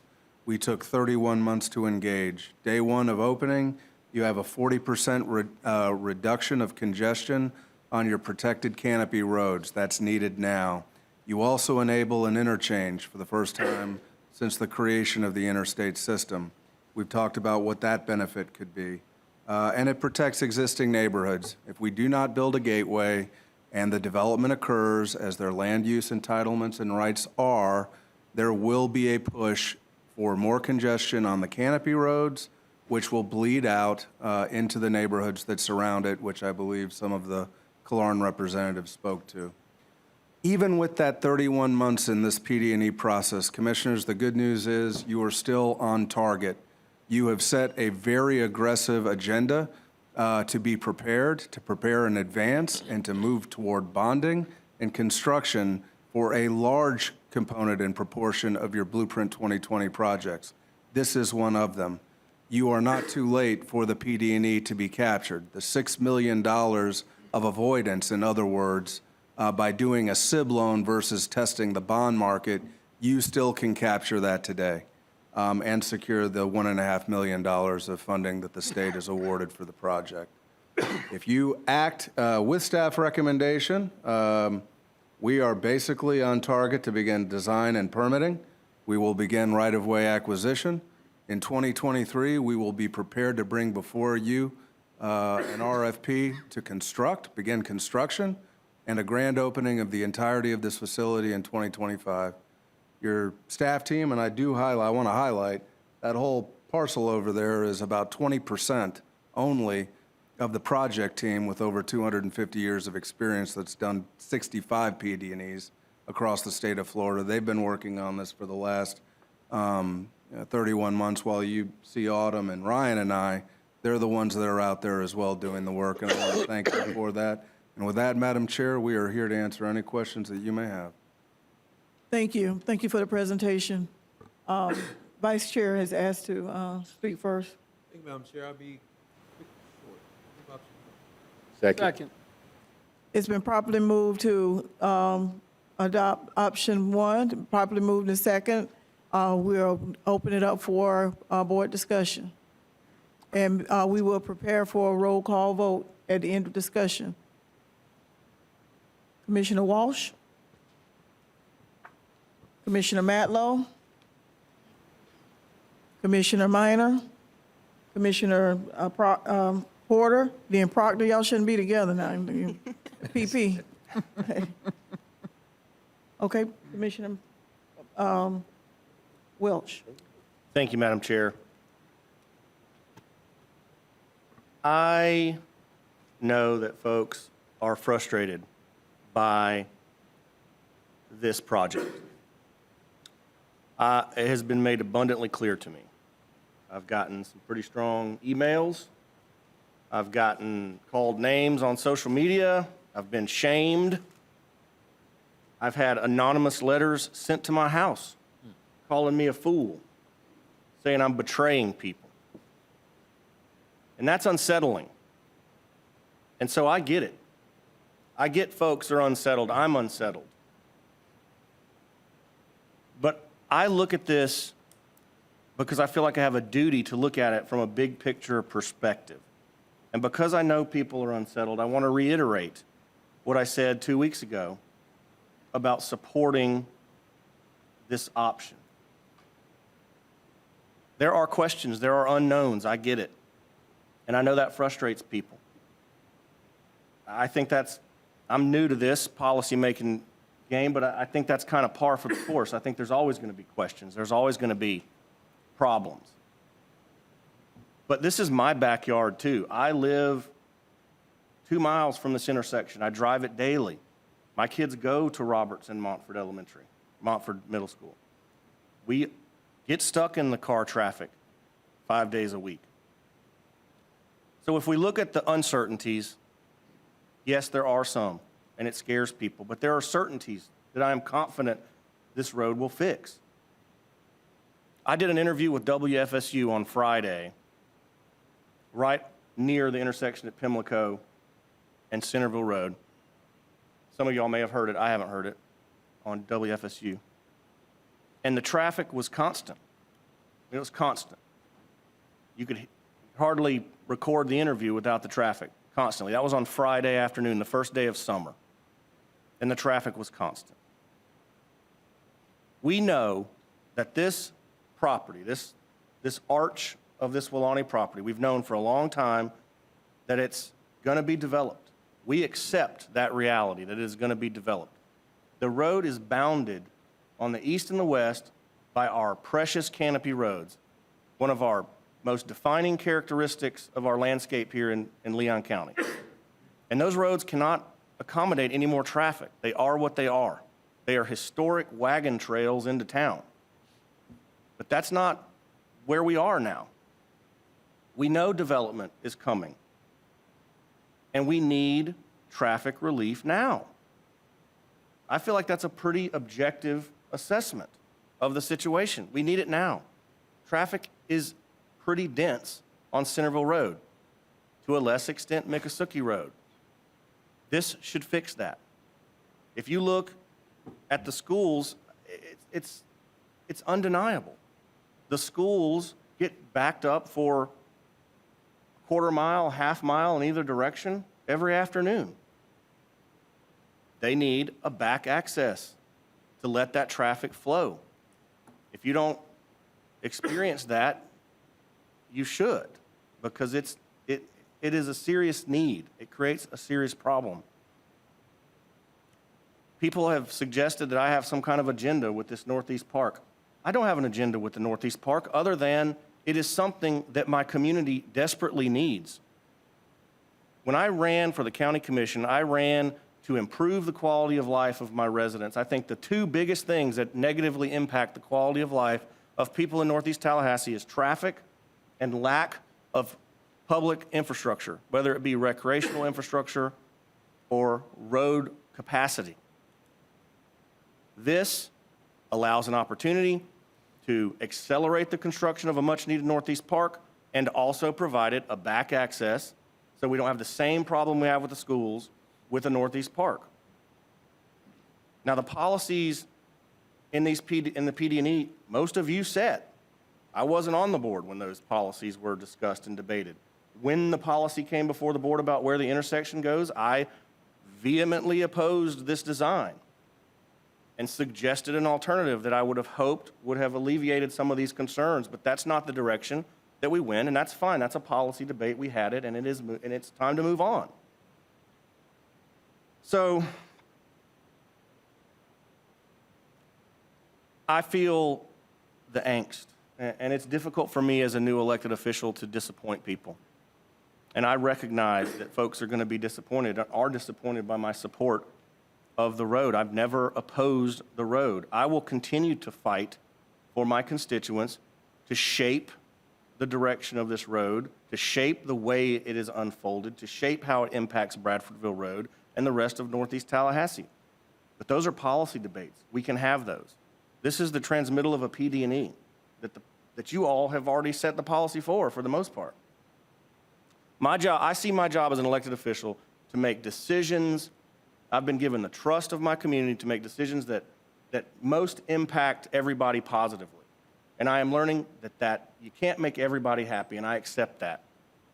But I do have confidence that this will drastically improve the quality of life for people along Centerville Road. And I think you can get into the analysis, and I think you can get lost in it and paralyzed by it.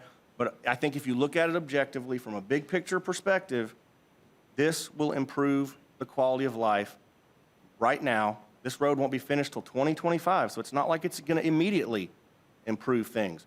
But we know that this property is going to be developed. You all went through a lengthy comp plan process to work with stakeholders, to make accommodations, to land the plane that you built in the air, and that was a good process. I think it's unquestionable at this point, this property is going to be developed.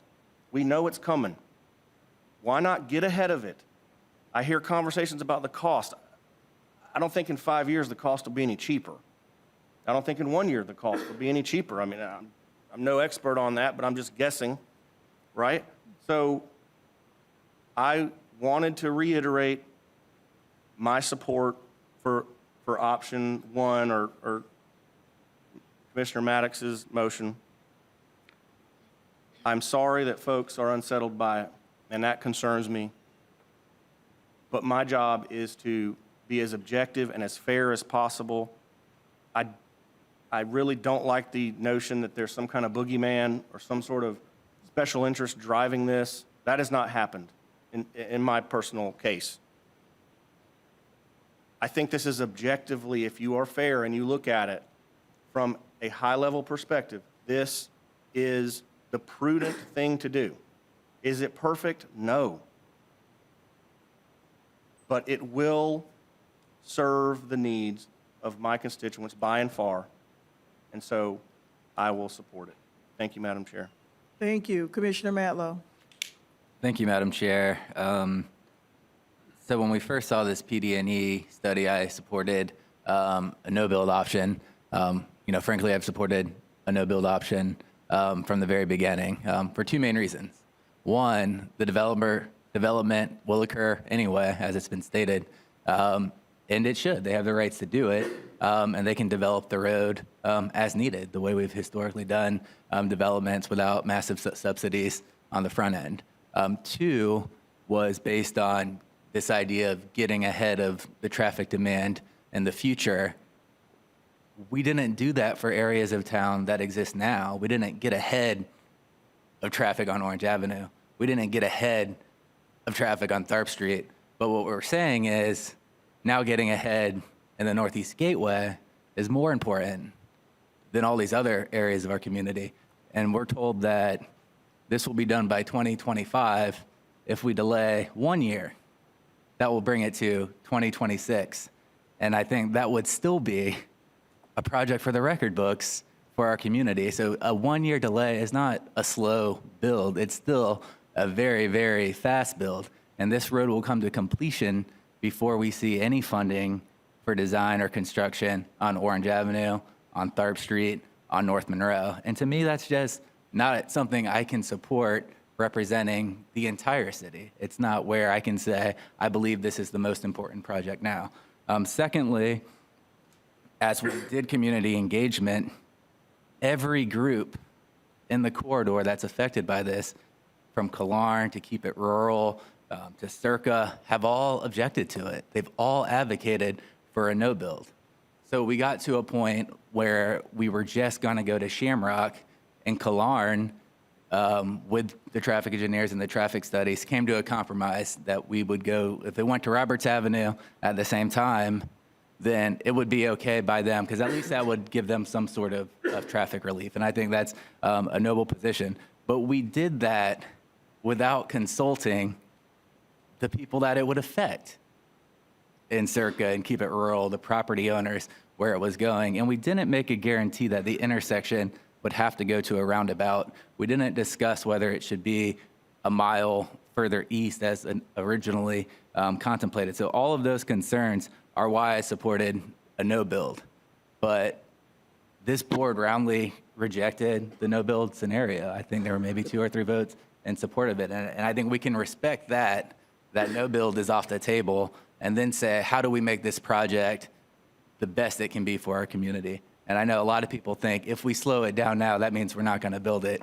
I mean, for that to happen, that would mean, 6 or 7 people would vote to slow it down, and in the back of their heads, they really want a no build. I think I may be the only person on the commission in the back of my head that really wants a no build. So I reject that argument. But when we talk about compromise and community engagement, we've seen a whole list on this agenda item.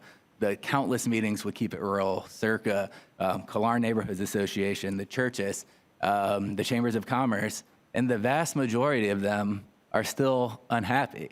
And so I'm asking our friends at the chambers and all of us to just take a faith walk.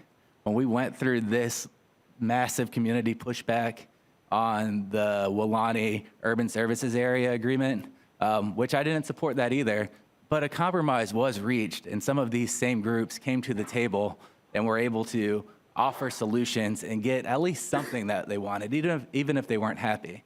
But we did not reach that point on this project. So I don't think that we can't make a better road project. And I do think moving forward today, this is going to be the final project that we deliver. And when we look at the need for things like, I heard Klarn continues to support this position because of the Shamrock extension.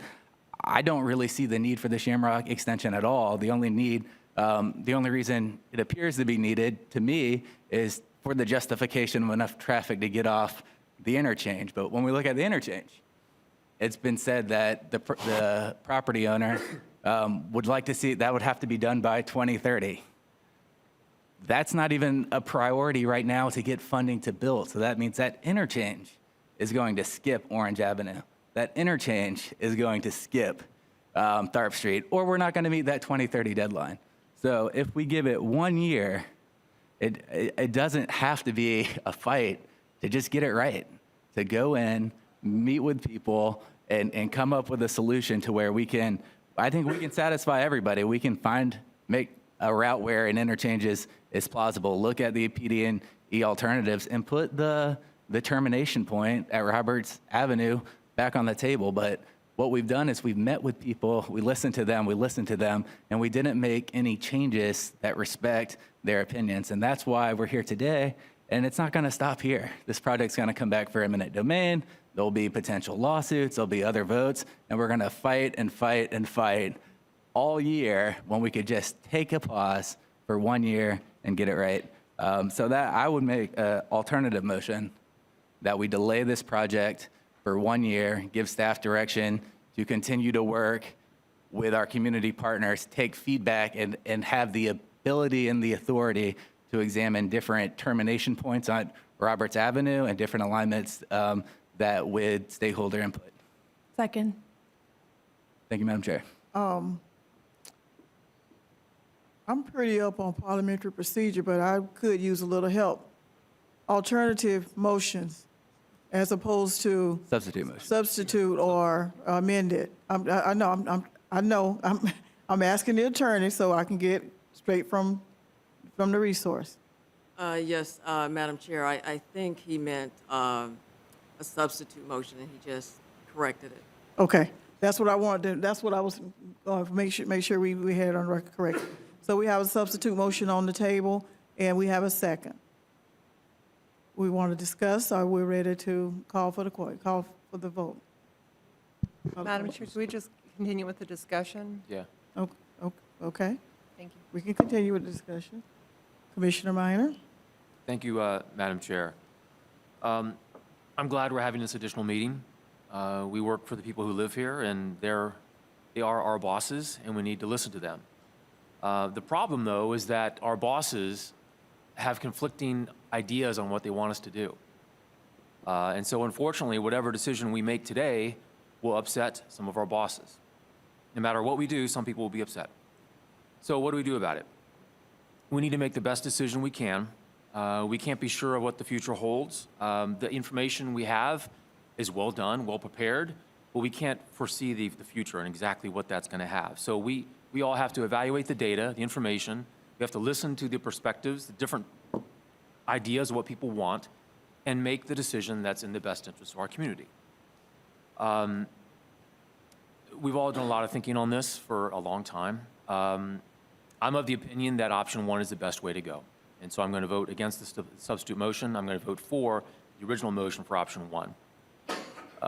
We've heard a lot of different opinions, a lot of different perspectives. And so what I've had to do, I'm not a traffic engineer. I'm not a planner by trade, but I have to listen to people who are.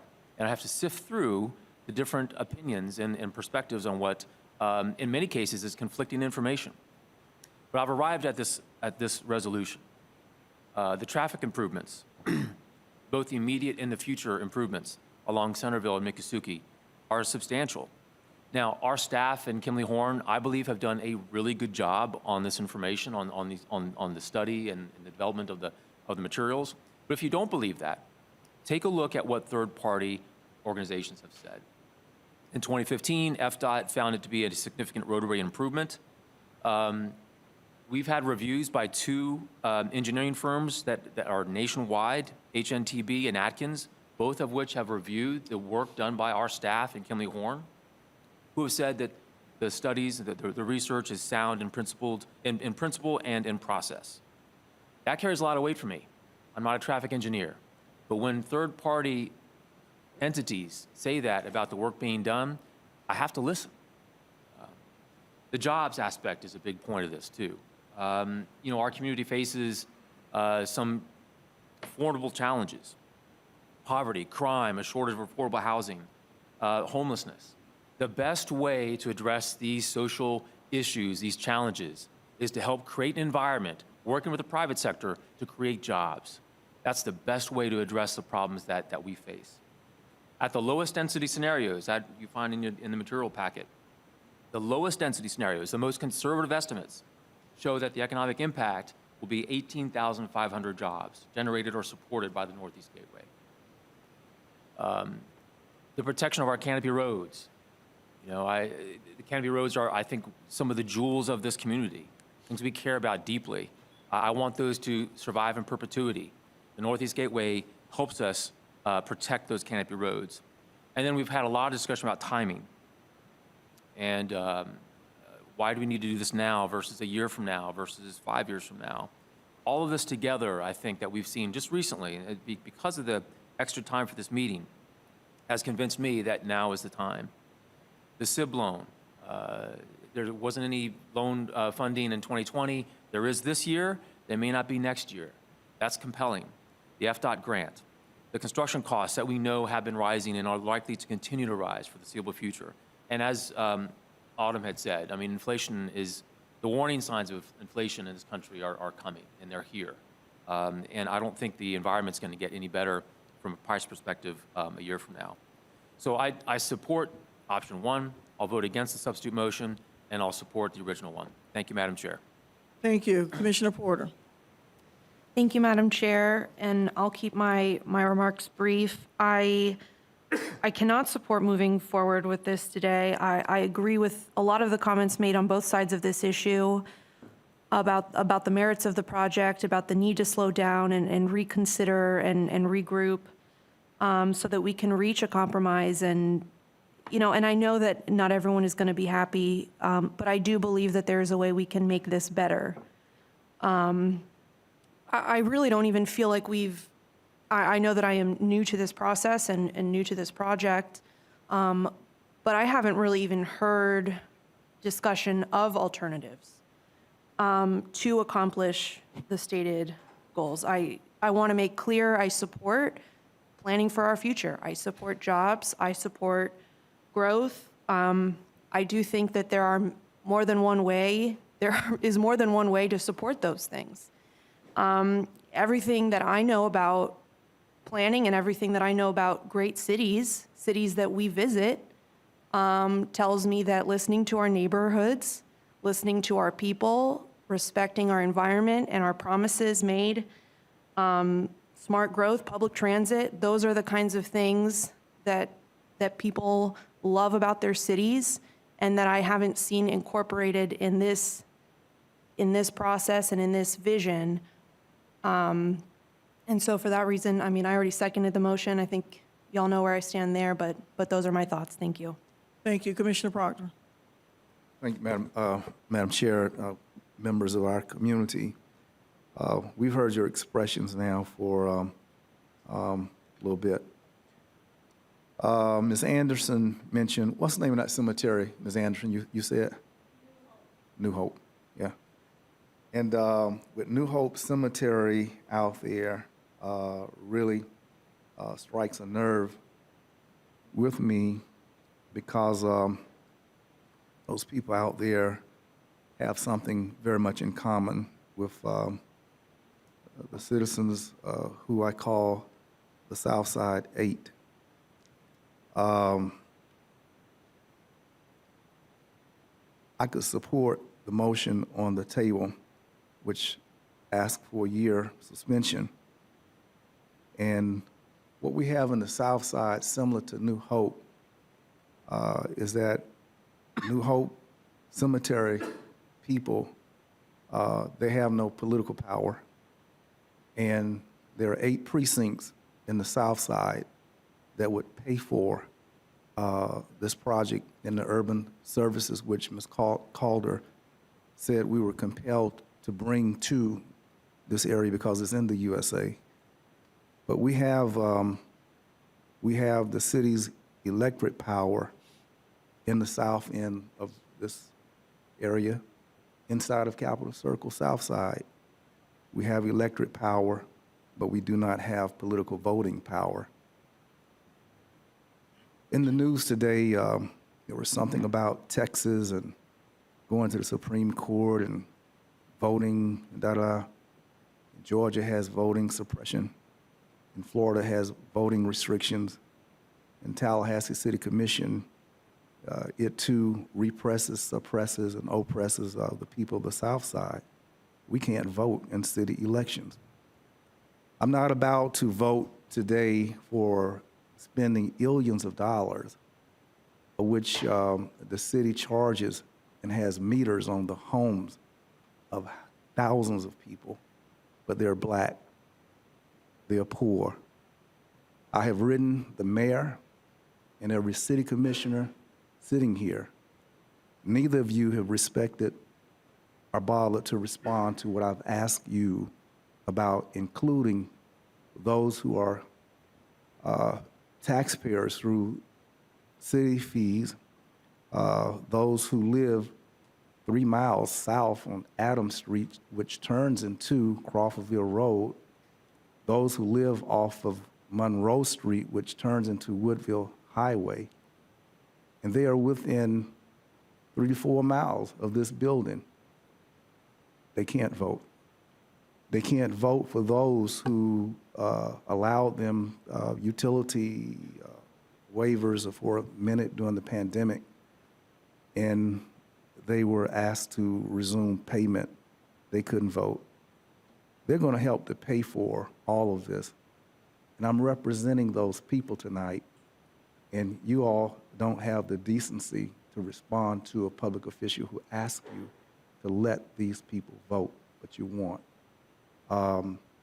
It's okay to send millions up the road, hundreds of people crying out, wait, pull up, hold up. I'm shocked like the Dickens that we can actually build a brand new road by 2025. I've just wanted to get an indoor toilet stool for the fairground for so long. It hadn't happened. Decades, it hadn't happened. We have the money, but no PD&E for the fairground. Gonna. Somebody said there were $200 million. This report sounded like it came from a lobbying firm, that what we got to do. I thought y'all was lobbying us tonight. Gonna. Gonna what? We always gonna something in the South Side. But you're talking about a road that will be developed by 2025. That's a very definitive date. I don't know when the fairground is going to occur. I don't even know when people are going to get the chance to vote, who's going to pay for it. So the equity in the situation, it should pause, Commissioner Matlow, because the city needs to allow for those who are going to be paying, subsidizing for conveniences, modern, contemporary, futuristic, but they don't have. They don't have. And it's okay that you all are very comfortable shifting our money to an area that God has blessed. When they sing the song, God blessed America, he blessed the Northeast. And they're trying to say, as Ms. Dinker, among those 27 lawsuits we encountered, you tried to say from Bradfordville, wait up, slow up, hold up. And we have just pushed on. We've made this the sacred area, the chosen one. Now, Ms. Pingree said that our basic need and purpose for the roadway is that it serves a regional transportation need. These little roads are basic plantation trails from an era, Miccosukee, Plantation Trail, Centerville, Plantation Trail, Meridian. All them little dirt roads with nothing but little trails from plantations that move products, which move for the convenience of plantation owners. And now, these little extensions from plantations are now our sacred canopy roads. There's no way that a regional transportation need is being fulfilled without the study of Miccosukee widening, Centerville widening, and doing an actual regional, that hasn't occurred. It just hasn't. You all have heard me say it was an amateurish report on transportation review that we received. It simply is.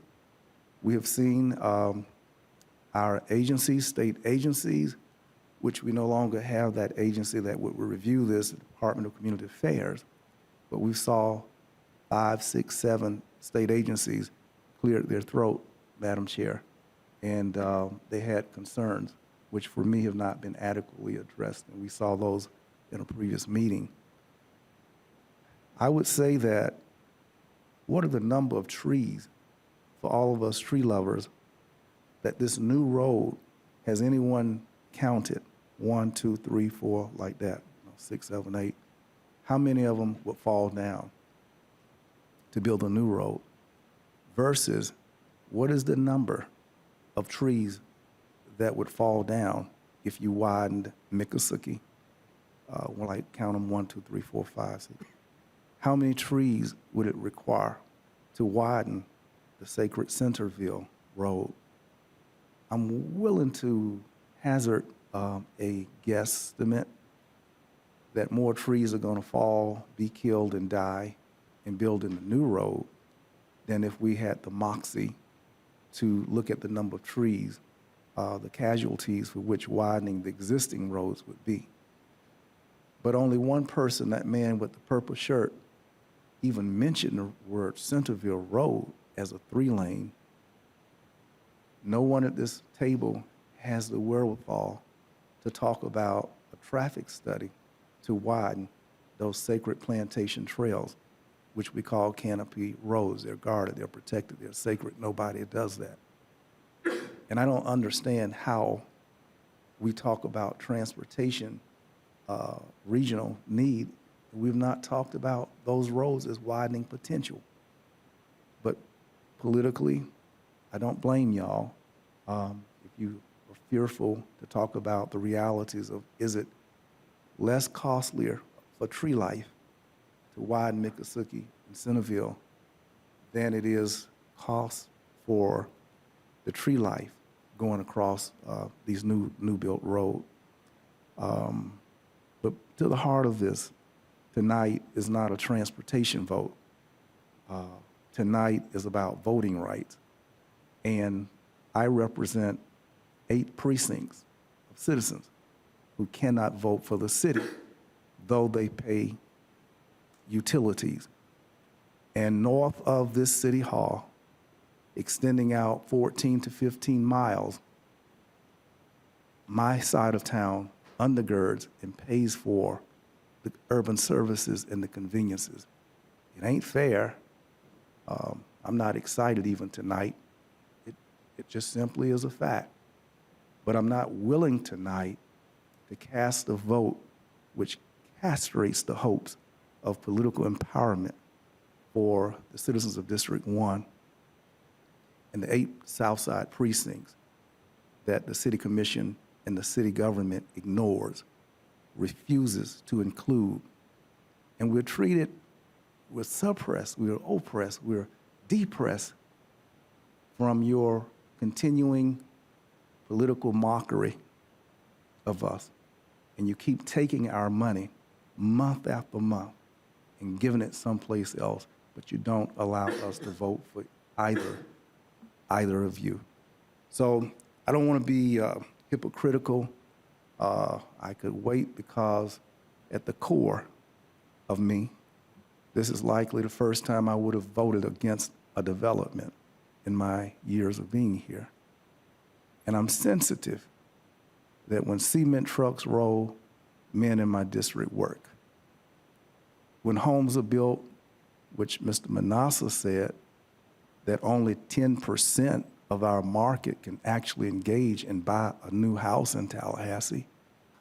I don't even know this road, what kind of houses. Only 10% of the people can buy the new houses. So Joe Manasseh said. But this tonight is a gut-wrenching moment because men need to plant grass. Men need to pay their child support. Men need to lay bricks. Men who work with their hands. They surely need the jobs that Mr. Pingree pointed out would be there.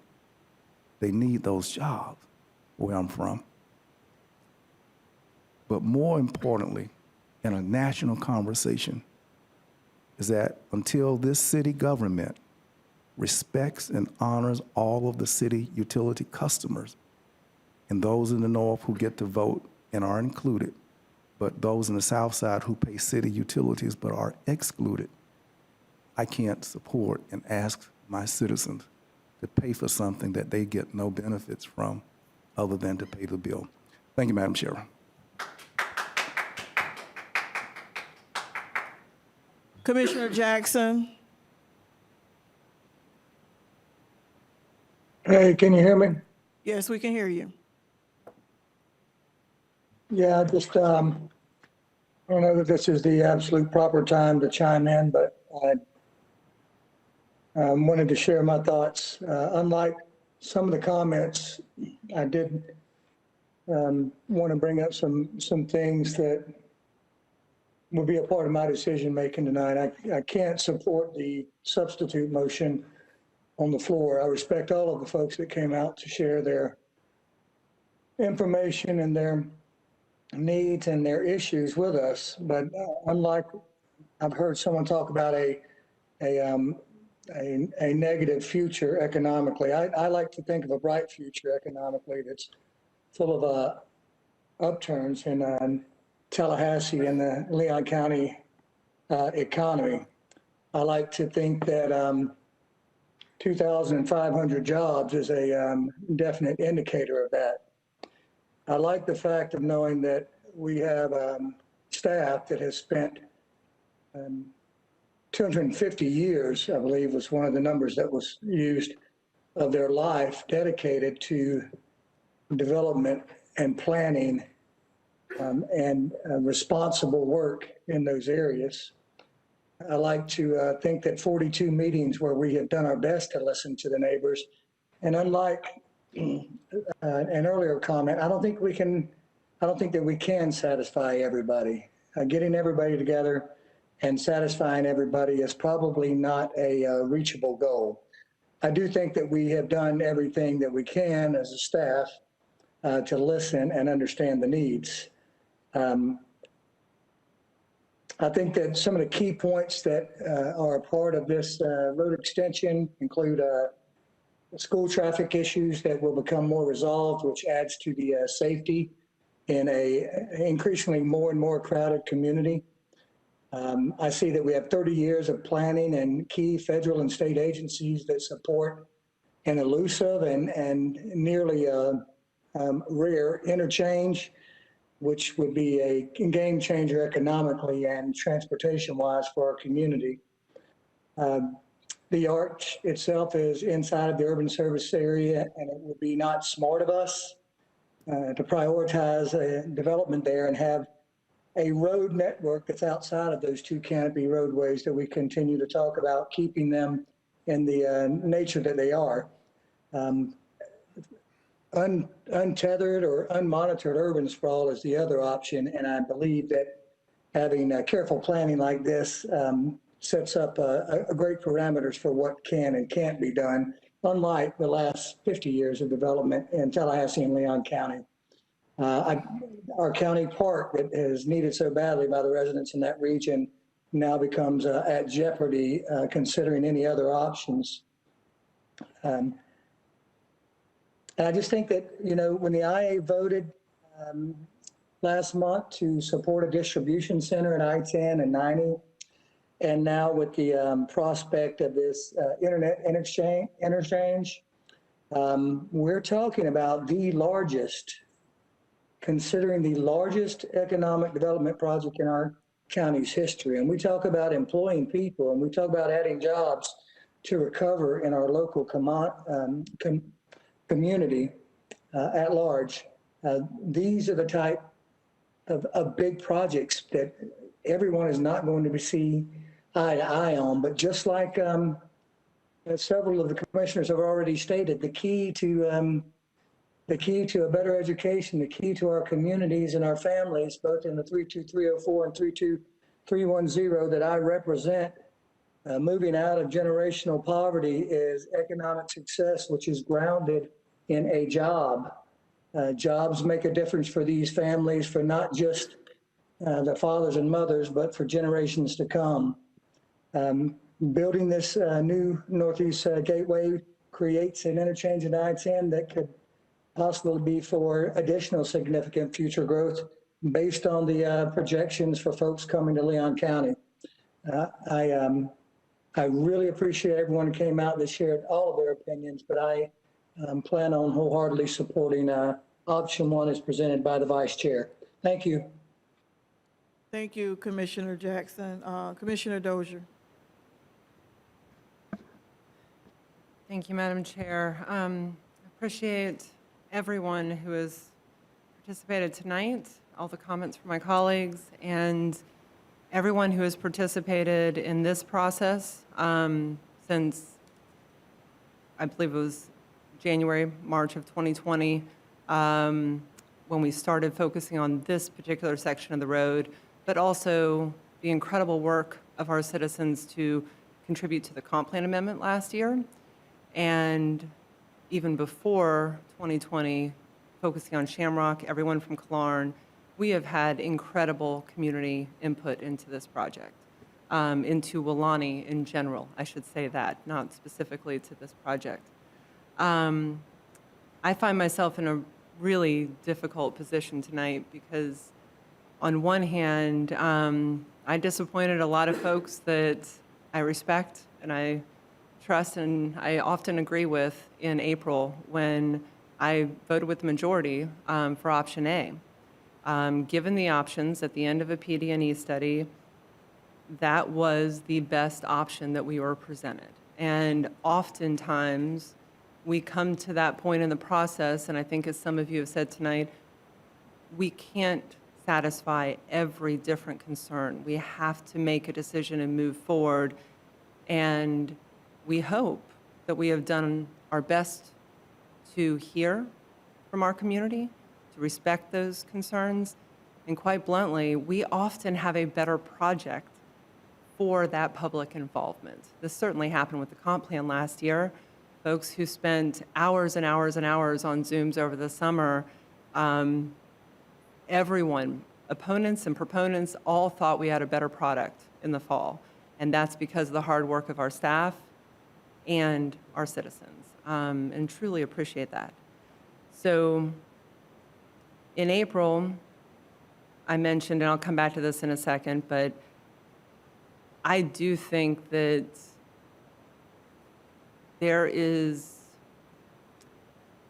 we have to be very careful if we slow down a project or delay at the very end, after we have spent money on a PD&E and gone through this process. It is something I am reluctant to do always. And it's because of that community involvement, and we normally work through all those different things. We can't make it perfect, and I am reluctant to spend more taxpayer money to extend that discussion, particularly if we might end up in the same place a year from now, 5 years from now. On the other hand, I absolutely understand why people are concerned. I made the motion at our last meeting to hold this special meeting because for this section of the road, for these options that we're thinking about, with the extension from Shamrock to Roberts, we have only had one meeting where we could hear from our citizens, and that was in April. That was it. All the other public engagement, everything else, this board only had that one meeting to hear from our citizens. And then we schedule a public hearing for May 26th, the night before we have an item on consent. To me, that's just bad form. I'd like to ask a question about that in a moment, but I think it's entirely justifiable for our community to say, a public hearing, when did you hear from us? I think it is not in line with the goals of this board, and certainly not the city or the county, to put our citizens in that position and to raise those fears and concerns. I've been reflecting on something, Pastor Marshall, you said today, but you also said when we spoke last week, that this takes a toll on the community emotionally and spiritually. We've been through a hard year, and we need to make sure that you all know you're being heard from all sides. So that very much resonates with me. So for that reason, I want to take just a moment, because I think it is important for us to recognize why people feel so rushed and why there are concerns. That, to me, there are parallel issues here. The status of the project, how much we spent on it, but these concerns, I think, are valid. First, we have had tremendous public involvement, lots of community meetings, but a lot on that list came before our substantial amendment to, and our agreement with Klarn to concurrently build Shamrock and Roberts. Most of that public engagement came through the comp plan or through other factors. And I want to say to my Klarn friends, I did not mean to scare you at the last meeting. I've shared this with some of you. I want us to reflect on the true history, but I never questioned that agreement. I understand we went through a huge process for that, and building the intersections concurrently makes sense. But it is part of our history of how we got here, and that's what I was reflecting on. The PD&E that's in the document, it uses the urban service area, the future development as part of the justification for the PD&E. It was impossible to do that before November. We didn't have the comp plan amendment before November. We hadn't done that change. So these are some of the reasons why it feels very rushed. We have, and I think, I got to thank Kathy Archibald. I cannot do better than you did in summarizing how much has happened in the last 15, 17 months. It is incredible, the speed. I took note of one line that not advancing this project would not support our goals and objectives in the comp plan. We all know there's worlds of things in the comp plan that are goals and objectives, but they've been sitting out there for a long time, as Commissioner Proctor just said. So the way the item is written, the way we have framed this, just creates holes that, frankly, you can drive a truck through, that really beg the question, why is this rushed? There are consequences of delay. I think we conflated the immediate consequences with long-term consequences. I don't believe there's any pressure on the canopy roads until Malani starts to be built out. No one's advocating for cutting the trees. We defend our canopy roads at every turn. And I truly wish we had been able to distinguish between the immediate and the long-term impacts of delaying this project. I think that would have been better for all of us. And again, it raises questions. And here, this is a tough one for me. We have a fantastic staff. This entire board reflects on that often. But I'm going to speak to our director, Ben Pingree, and our county administrator, and I don't think our city manager is in the room. And the county administrator, I have heard you talk about things that are in process but have not yet had a final decision by the commission for years. And you are so careful. You talk about the process, but you always leave that caveat, but the board will decide. I think in this context, and Ben, you do explain the project extremely well, extremely well. I listened to the Chamber's presentation last week, and you hit a lot of points. But even for me, I hear you justifying this project and not really giving that balance. And I think that's something we need to own in public.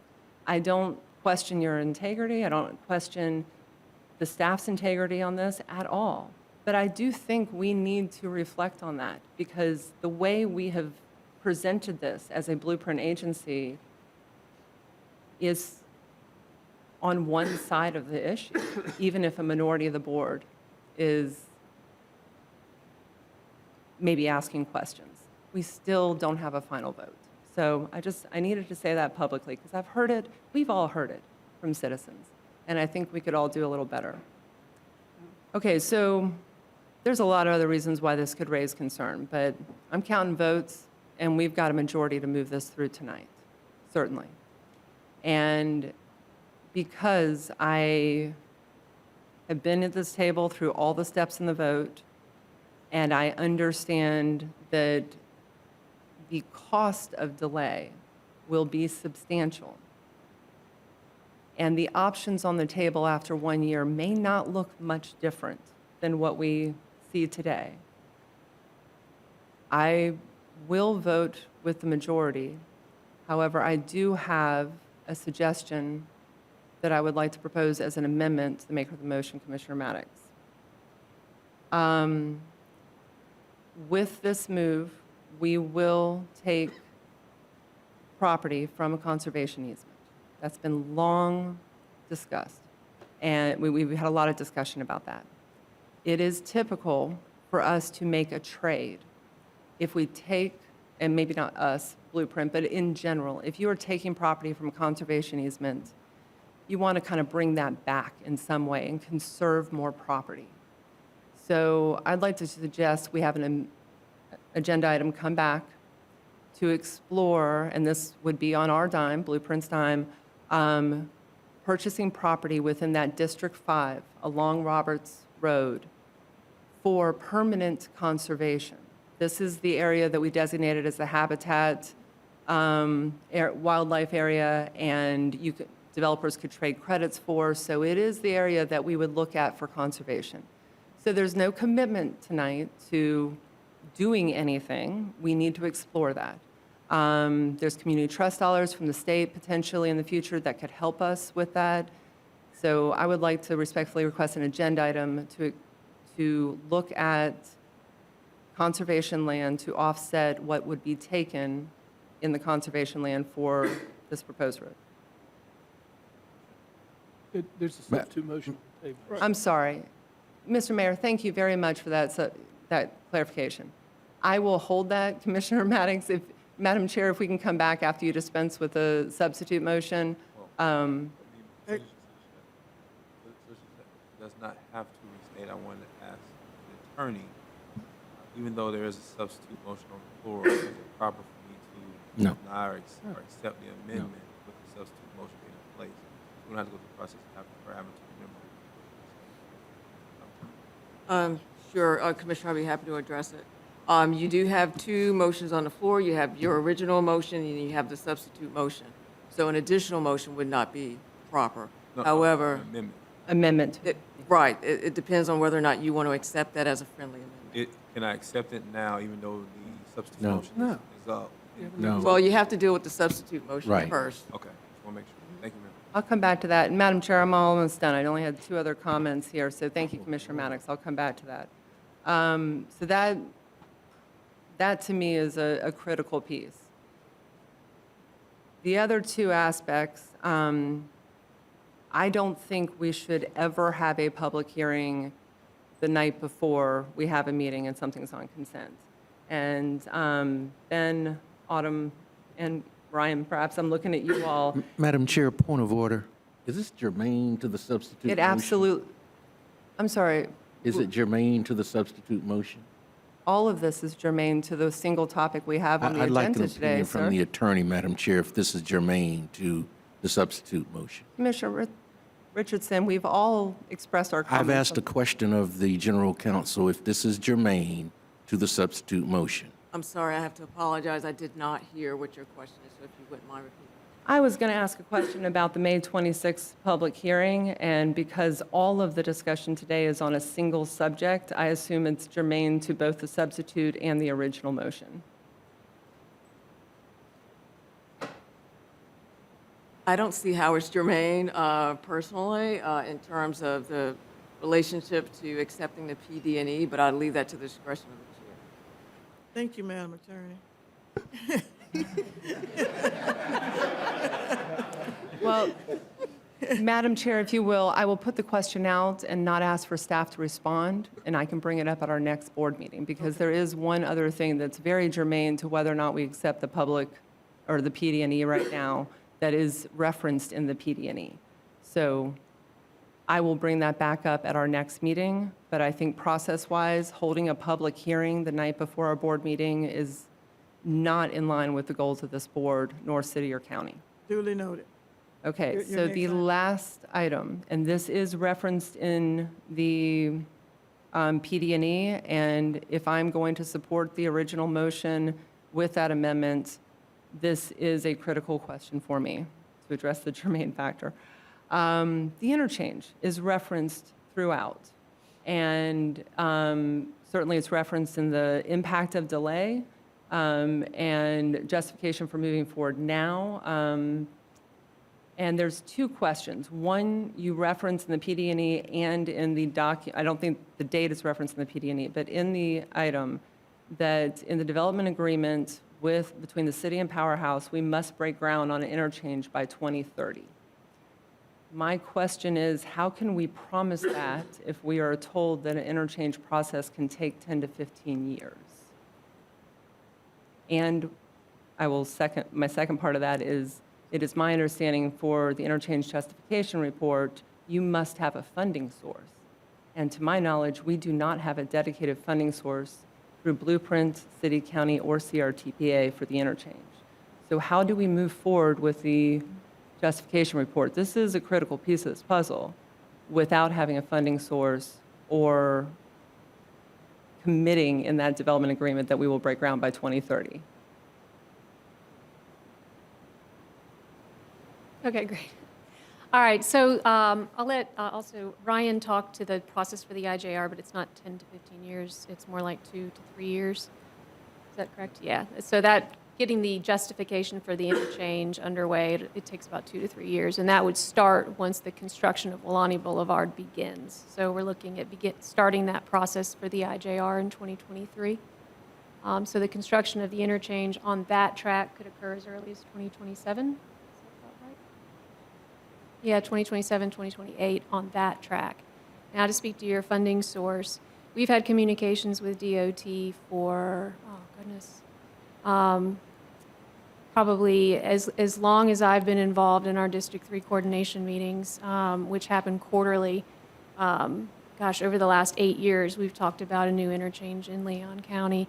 They're very much behind this and supportive of a new interchange, and I think that because of that support, they would help to facilitate the FHWA dollars to get there. However, you're right, there is no commitment to the dollars now. It is listed in our local roadways project priority list, which we saw earlier today at the CRTPA. So that does set us up and put the funding on the road, the track to get the funding. Do you want to add anything there? So during the process you have the IJR document, you have the PD&E document. At the end of that, you do have to show, at the end of that process, you have to show the financial wherewithal to move that forward, okay? And that can be, those funds can come from a variety of different sources, but it has to be, and it only has to be for the next phase. So at the end of the PD&E, it has to be for design. At the end of design, it has to be for right-of-way, the end of right-of-way. So those are the milestones through the process. And so that is what is required as it relates to the funding. And the other piece is it has to have planning consistency, right? And so planning consistency, it's in the I-10 master plan that DOT prepared, and it's also reflected in the CRTPA's documentation. So from a planning consistency standpoint, you have the state's plan and the CRTPA plan aligning. It then becomes, at the end of the PD&E, you have funding to move into design. At the end of design, you have funding to move into the next phase. It's a one-step process. And you also have the added issue of the I-10 Thomasville interchange failing today and not getting any better.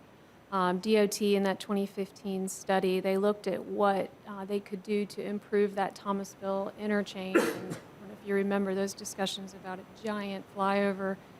Those discussions were halted because of the interchange option at the Wallani Road. Thank you both. Madam Chair, I thought it was important to spend a moment on this because at CRTPA, as you know, this question came up, and I know, Autumn, you heard this as well. Staff's response was kind of pointing back towards blueprint for that funding.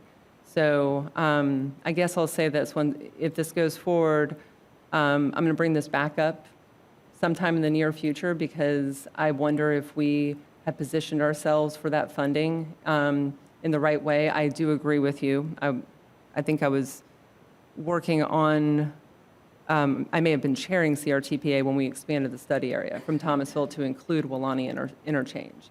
And that was significant because we do not want the options that DOT presented, all respect to them, for the Thomasville Road interchange. That would have been horrible. So it was a substantial benefit to expand the study area. But when I found out that you needed that funding commitment, the phasing helps, Ryan, but it did raise a lot of concerns, as does the 2030 date, because that's rapidly approaching for something like this. So, all right, Madam Chair, if I may come back to to ask for amendment to the motion after you dispense with your substitute, I appreciate it. Thank you. Commissioner Cummings. And followed by the mayor. Thank you, Madam Chairperson.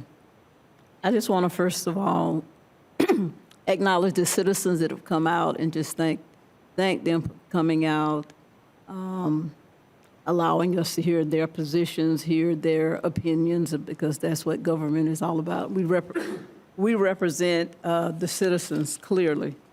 I want to also thank staff for their analysis of this particular issue, Northeast Gateway. Being a new commissioner, I just appreciate all the background information that has allowed me to understand and analyze. From what I can understand, this process began back in 2016. And along the way, apparently this body approved various steps that staff was taking to get us to this point today of approving the PD&E. And one of the things that I know from experience, Attorney Randy Decker, I've represented clients for the last 10, 15, 20 years in eminent domain proceedings.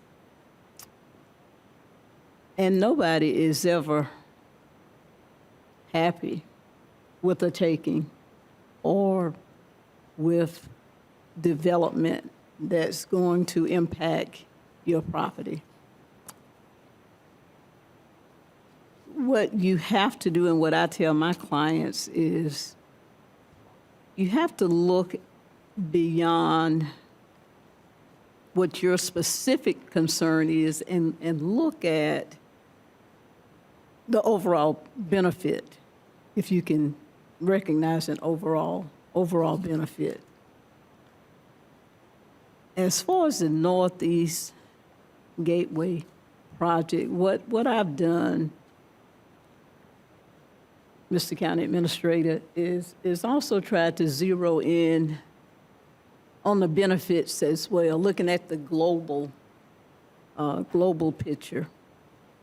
We're coming out of a pandemic. We have had an economic crisis. I've been primarily concerned about jump-starting the economy. What can we do to jump-start the economy? We have citizens that are unemployed. Families are suffering. And when I look at the analysis from this particular project, I see where hundreds of jobs could be generated if this project moves forward. I see where millions in income and revenue can be generated if this project moves forward. And I believe we as elected officials have the responsibility to be concerned about the masses as well as individuals. To me, I believe we, as a city, as a county, we have to grow. We have to have that economic growth so that we can support our citizens, so that we can make sure our citizens can earn a livable wage, take care of their families. And while I have certain concerns about the property owners and the individuals that live in the impacted area,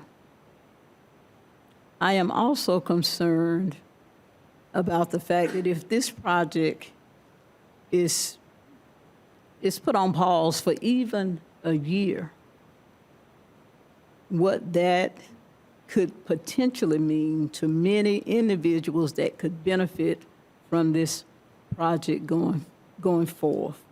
We have issues of homelessness. We have housing issues, not to mention traffic problems in that area. And I know, I live out east. I live in that area. And so I experience traffic backup. And I believe we have a responsibility to address those issues before it continues to escalate and get worse. And then we'll end up with the situation that we're looking at out Bannerman Road, where people are really sitting in traffic 30 minutes or an hour, getting to work, coming home. So to me, the pivotal point is the potential for economic development, the potential to take a stand that's going to help our people and help us make a decision, as I always say, the greatest good, the greatest good for the greatest number. So because of the potential for the jobs, the revenue, of course, we know that will positively impact our local taxes, which will positively impact city government, county government, and it will allow us to address a lot of those pressing needs that our citizens have. I believe at this point, with all of the time and energy and taxpayers' money that has already gone into a 6-year project so far, I believe it's incumbent upon us as good protectors of our citizens' taxes to move forward with this project. And I'm prepared to vote for option 1. Thank you, Madam Chair. Thank you, Commissioner Cummings. Mayor Daley. Madam Chair, thank you. First of all, I want to thank everyone for coming out. Many of you all have participated in this process now for years and literally have shown up at every meeting, and we certainly do appreciate it. I know sometimes you get frustrated and think that we're not listening, when we simply might respectfully disagree, but we do take public participation extremely serious. I'm very thankful that you're here. I want to take a second as well, and I want to thank Brian Weatherall and his team. Not only your colleagues, Kimberly Horn, but also everyone that makes up the professional team. I would say one thing that left a bad taste in my mouth that over the course of the past couple of years, watching you all take political arrows and having your professional credibility judged and questioned, I want to thank you. I think y'all have done an absolutely tremendous team, and what we tend to forget sometimes is not only do you work here, but you live here too. And you're our neighbors, and you're raising your families as well. And so I think that we owe each one of you a true thank you for the job that you've done. Ben Pingree. Sir. I have never had anybody approach me and question your integrity, your judgment, why you do the things you do. I appreciate the job that you do as our executive director. I think you do an amazing job, and I enjoy working with you each and every day. Susan, you provide incredible legal counsel, and I certainly do appreciate it. Autumn, you are right on always during our briefings. You are one of the most intelligent people I know, and I know that each one of you put your heart and soul in, along with the rest of the Blueprint team.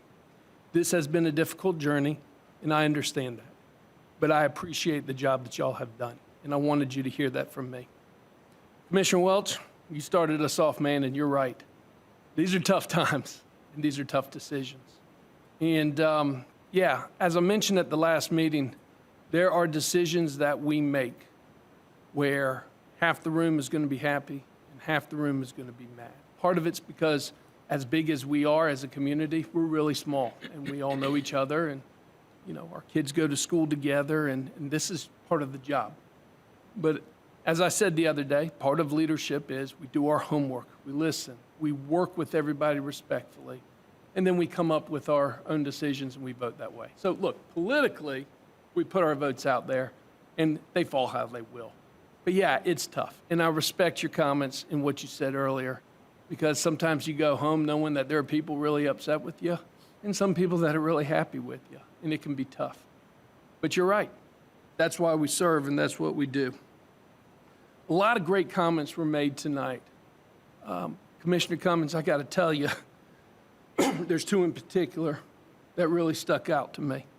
And I don't know if David Ferguson is still here, the past president of Killearn, and I see Mr. Givens that's here as well, the current vice president of Killearn. And the one thing that did happen at the last meeting, it did scare me when it was mentioned that we should deviate from the previous track and start looking at other options. Because Mr. Ferguson said it right. And look, David and I have gone round and round for years when he was president of Killearn. And that's how this process works, is that you work together, you argue together, but then you come together.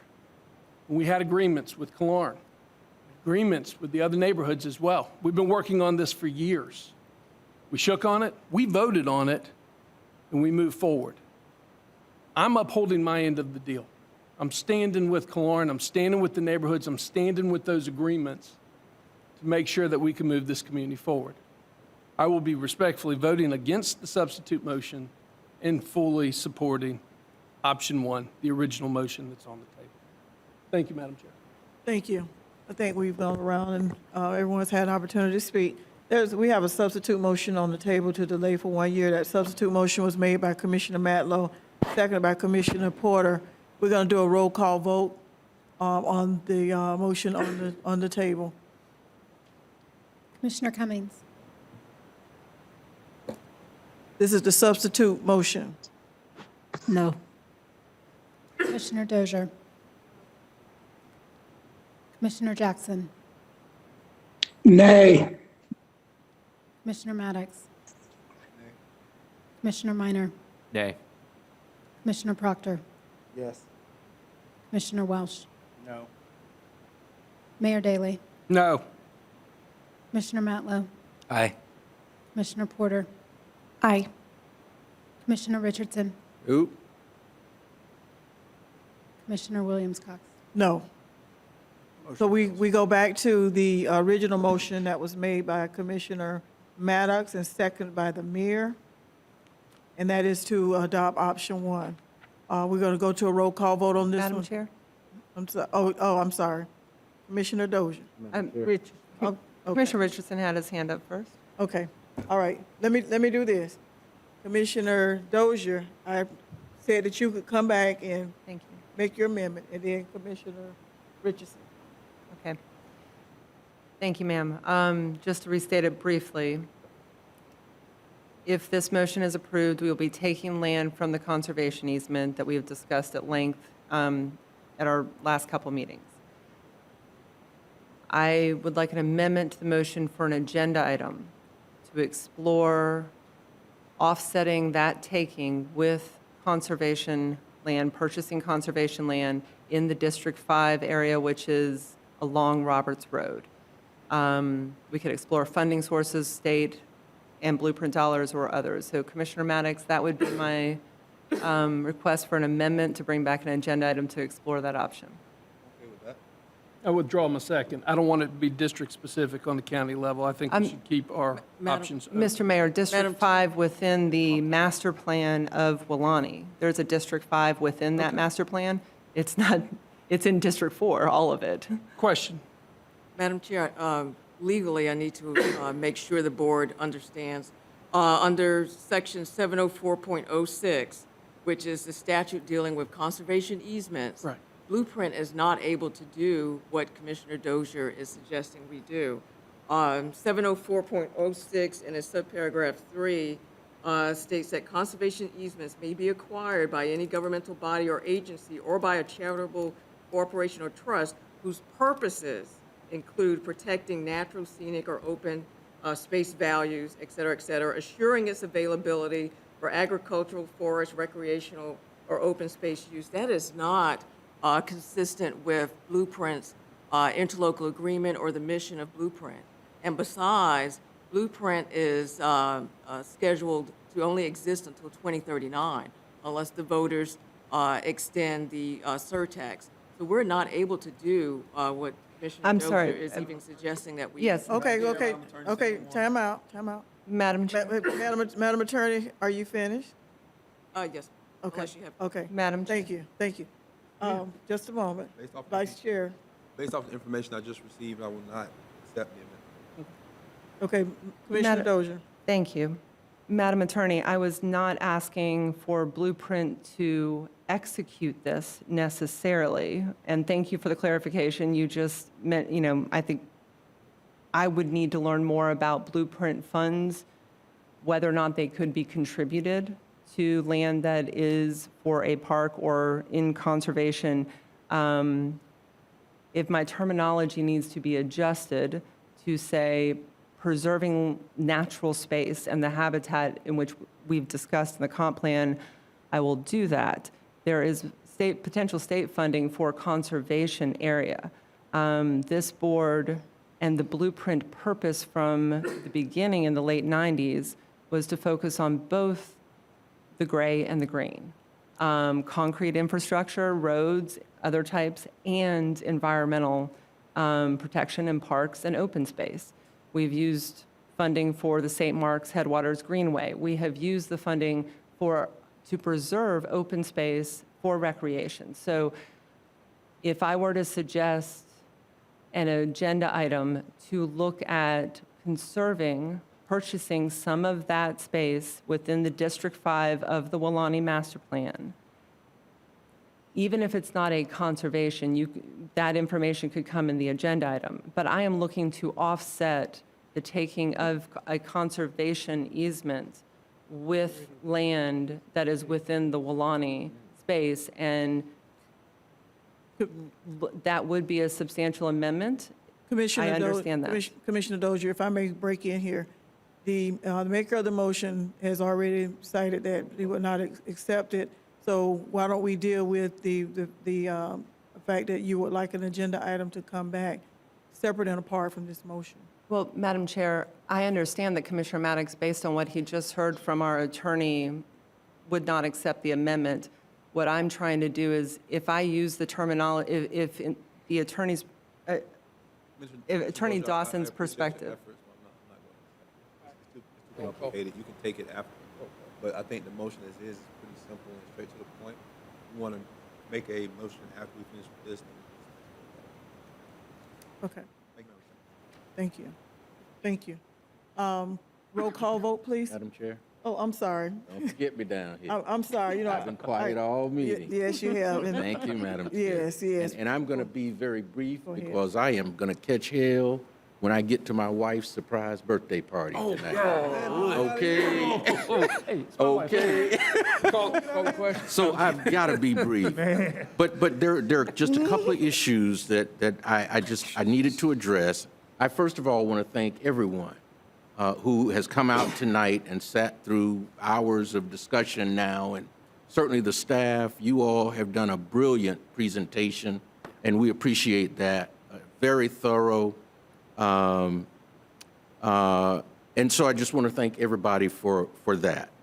One issue that I want to talk about, because I kept hearing people talk about the tax as if it were a local tax, as like a property tax that only people in Tallahassee and Leon County pay. This is a sales tax. We get thousands of visitors to this community every year, thousands, and they pay this sales tax as well when they make purchases here in the city of Tallahassee and Leon County. So it's not just a tax that local people pay. And the state legislature just extended that sales tax to online purchases. So we may, in fact, bring in more revenue from the taxes that will be collected from those online purchases.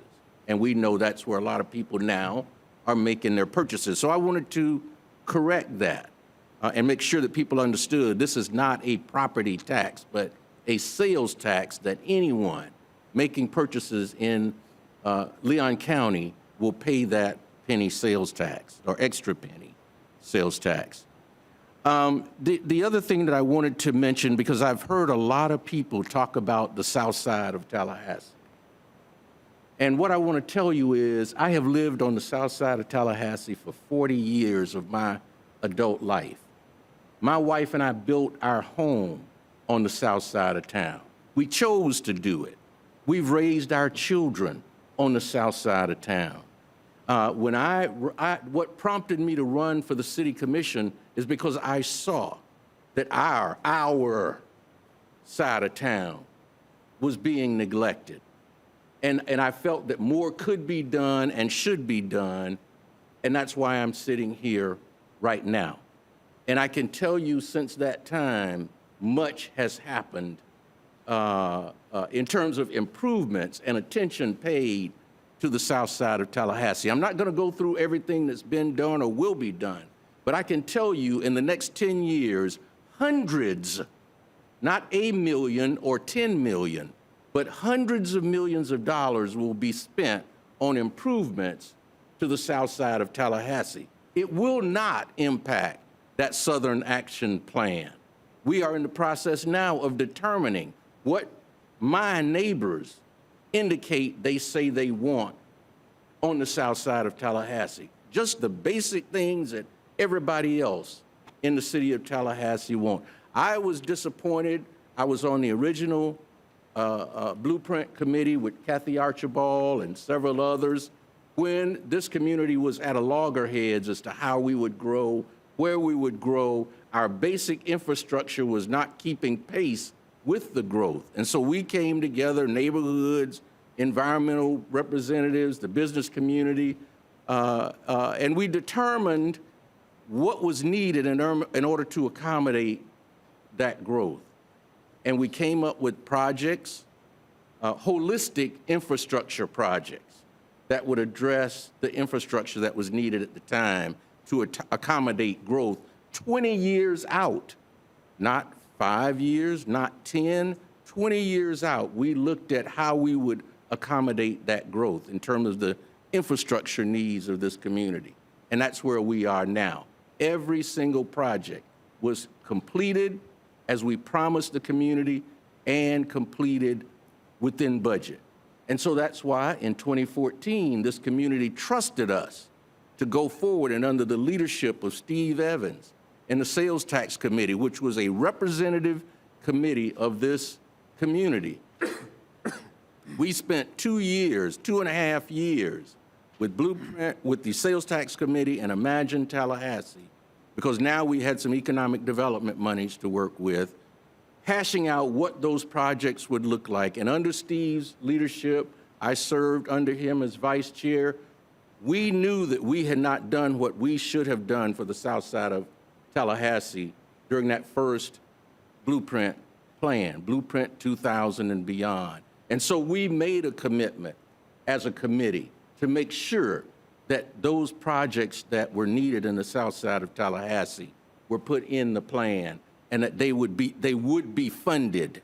None of that money would be co-opted because we promised the community that we would do that, and it will happen, at least as long as Curtis Richardson is alive and breathing. It will happen because I will continue to push for that and advocate. But I think we We have a commission now and an IA board that is committed to that. So I don't think I have that to worry about. Even if I wasn't around, those commitments and promises would continue to be made. And I hope that the citizens would hold us to that, all of us, not just, because we are one community. That's how I've always conducted myself in Tallahassee, that we are one community. But we've got to make sure, you know, we've been designated as an all-America city twice, but we've got to make sure that wherever an individual lives, Mr. Mayor, in this community, they can feel like they live in an all-America city, that they have the same resources and services as anyone else. And that's what I advocate for, Commissioner Proctor, for the south side of Tallahassee, those same people that you talked about. And so I think that's where we are with this project. And it's not going to take away from projects in other parts of this community. But what we are doing is planning for growth 10, 20, 30 years out. And let me tell you, you've got to start now. You can't wait till it's on top of you like we did before. We learned that lesson. And so that's why I am wholeheartedly in favor of moving forward with this PD&E study so that we can keep this process moving forward. Thank you so much, Madam Chair. Absolutely. And if Commissioner Richardson's wife should kill him tonight, we'll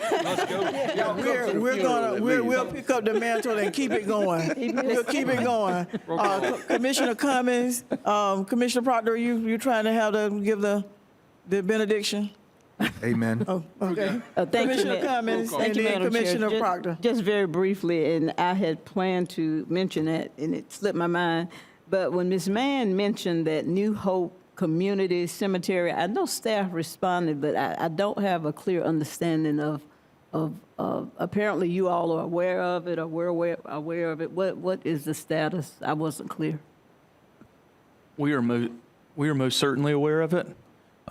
We have been in coordination with Department of Historical Resources, State Historic Preservation Office, and even dialogue back and forth via the city related to the stakeholders' interest. As it relates to that, we did over 80 shovel tests of our 700 plus in the vicinity of that cemetery. They also used some special dog sniffing activities. It's a type of technology that you go out there, and so they've helped us to delineate where the boundary is on that. We have, in turn, set a 60-foot buffer to the edge of our right-of-way, not to the edge of construction, but to the edge of the right-of-way, to make sure that we have space there to avoid any of those remains that may be there. Okay, great. Thank you. Okay. Thank you, Madam Chair. Commissioner Proctor. Madam Chair, what I want tonight, what I'm trying to emphasize as we're talking about these millions of dollars, what I don't want no money. And what I want don't cost no money. I just need and ask for 3 of you city commissioners to give the citizens the right to vote. I'm not asking for millions. And Commissioner Proctor, I don't want to interrupt you, but we do have a South Side Action Plan that includes much of that. So that's why there has been no response, because the response is going to be through action. Okay, well, I tell you what, Madam Chair, I'm going to, until that is fulfilled and those citizens get what costs free, the right to vote, I don't intend to talk to you city commissioners at all outside of a meeting until that action plan is fulfilled. So don't talk to me. You promise? I ain't talking to you. If Richardson don't get killed, if Richardson don't get killed tonight, I'm going to keep that promise. Thank you, Brother You should, don't be putting stuff out there, the promises you can't keep now. I know, but You promise? all I want is free 99, give these people the right to vote in the South Side 8. Okay, thank you, Commissioner Proctor. That will be our final comment from commissioners. We're going to go to our roll call vote. Commissioner Cummings, Yes. Commissioner Dozier, Yes. Commissioner Jackson, Aye. Commissioner Maddox, Me? Commissioner Minor, Aye. Commissioner Proctor, South Side 8, no. Commissioner Welsh. Yes. Mayor Daley. Aye. Commissioner Matlow, No. Commissioner Porter, Nay. Commissioner Richardson, Yes. Commissioner Williams-Cox. Yes. Thank you very much. Motion carries. The consider option one having been adopted by the blueprint. Madam Chair, if I may. Okay. I'm sorry, I know people are leaving. I didn't actually get an answer from the attorney on my question, and I will save that motion for the next meeting, but I think I deserve an answer to the question I was asking. Okay. I'm going to ask if you and Madam Attorney could get together on that after this meeting. And if it is germane for the whole body to know, bring it back to the body, because people are dispersing, and frankly, I don't know what else to offer other than It's all right, you Madam guys. Chair. You guys I think talk. it was just really disappointing that we were not able to conclude that discussion when a lot of people went in a lot of different directions tonight, and that was absolutely germane. Thank you very much. All right. This meeting is adjourned.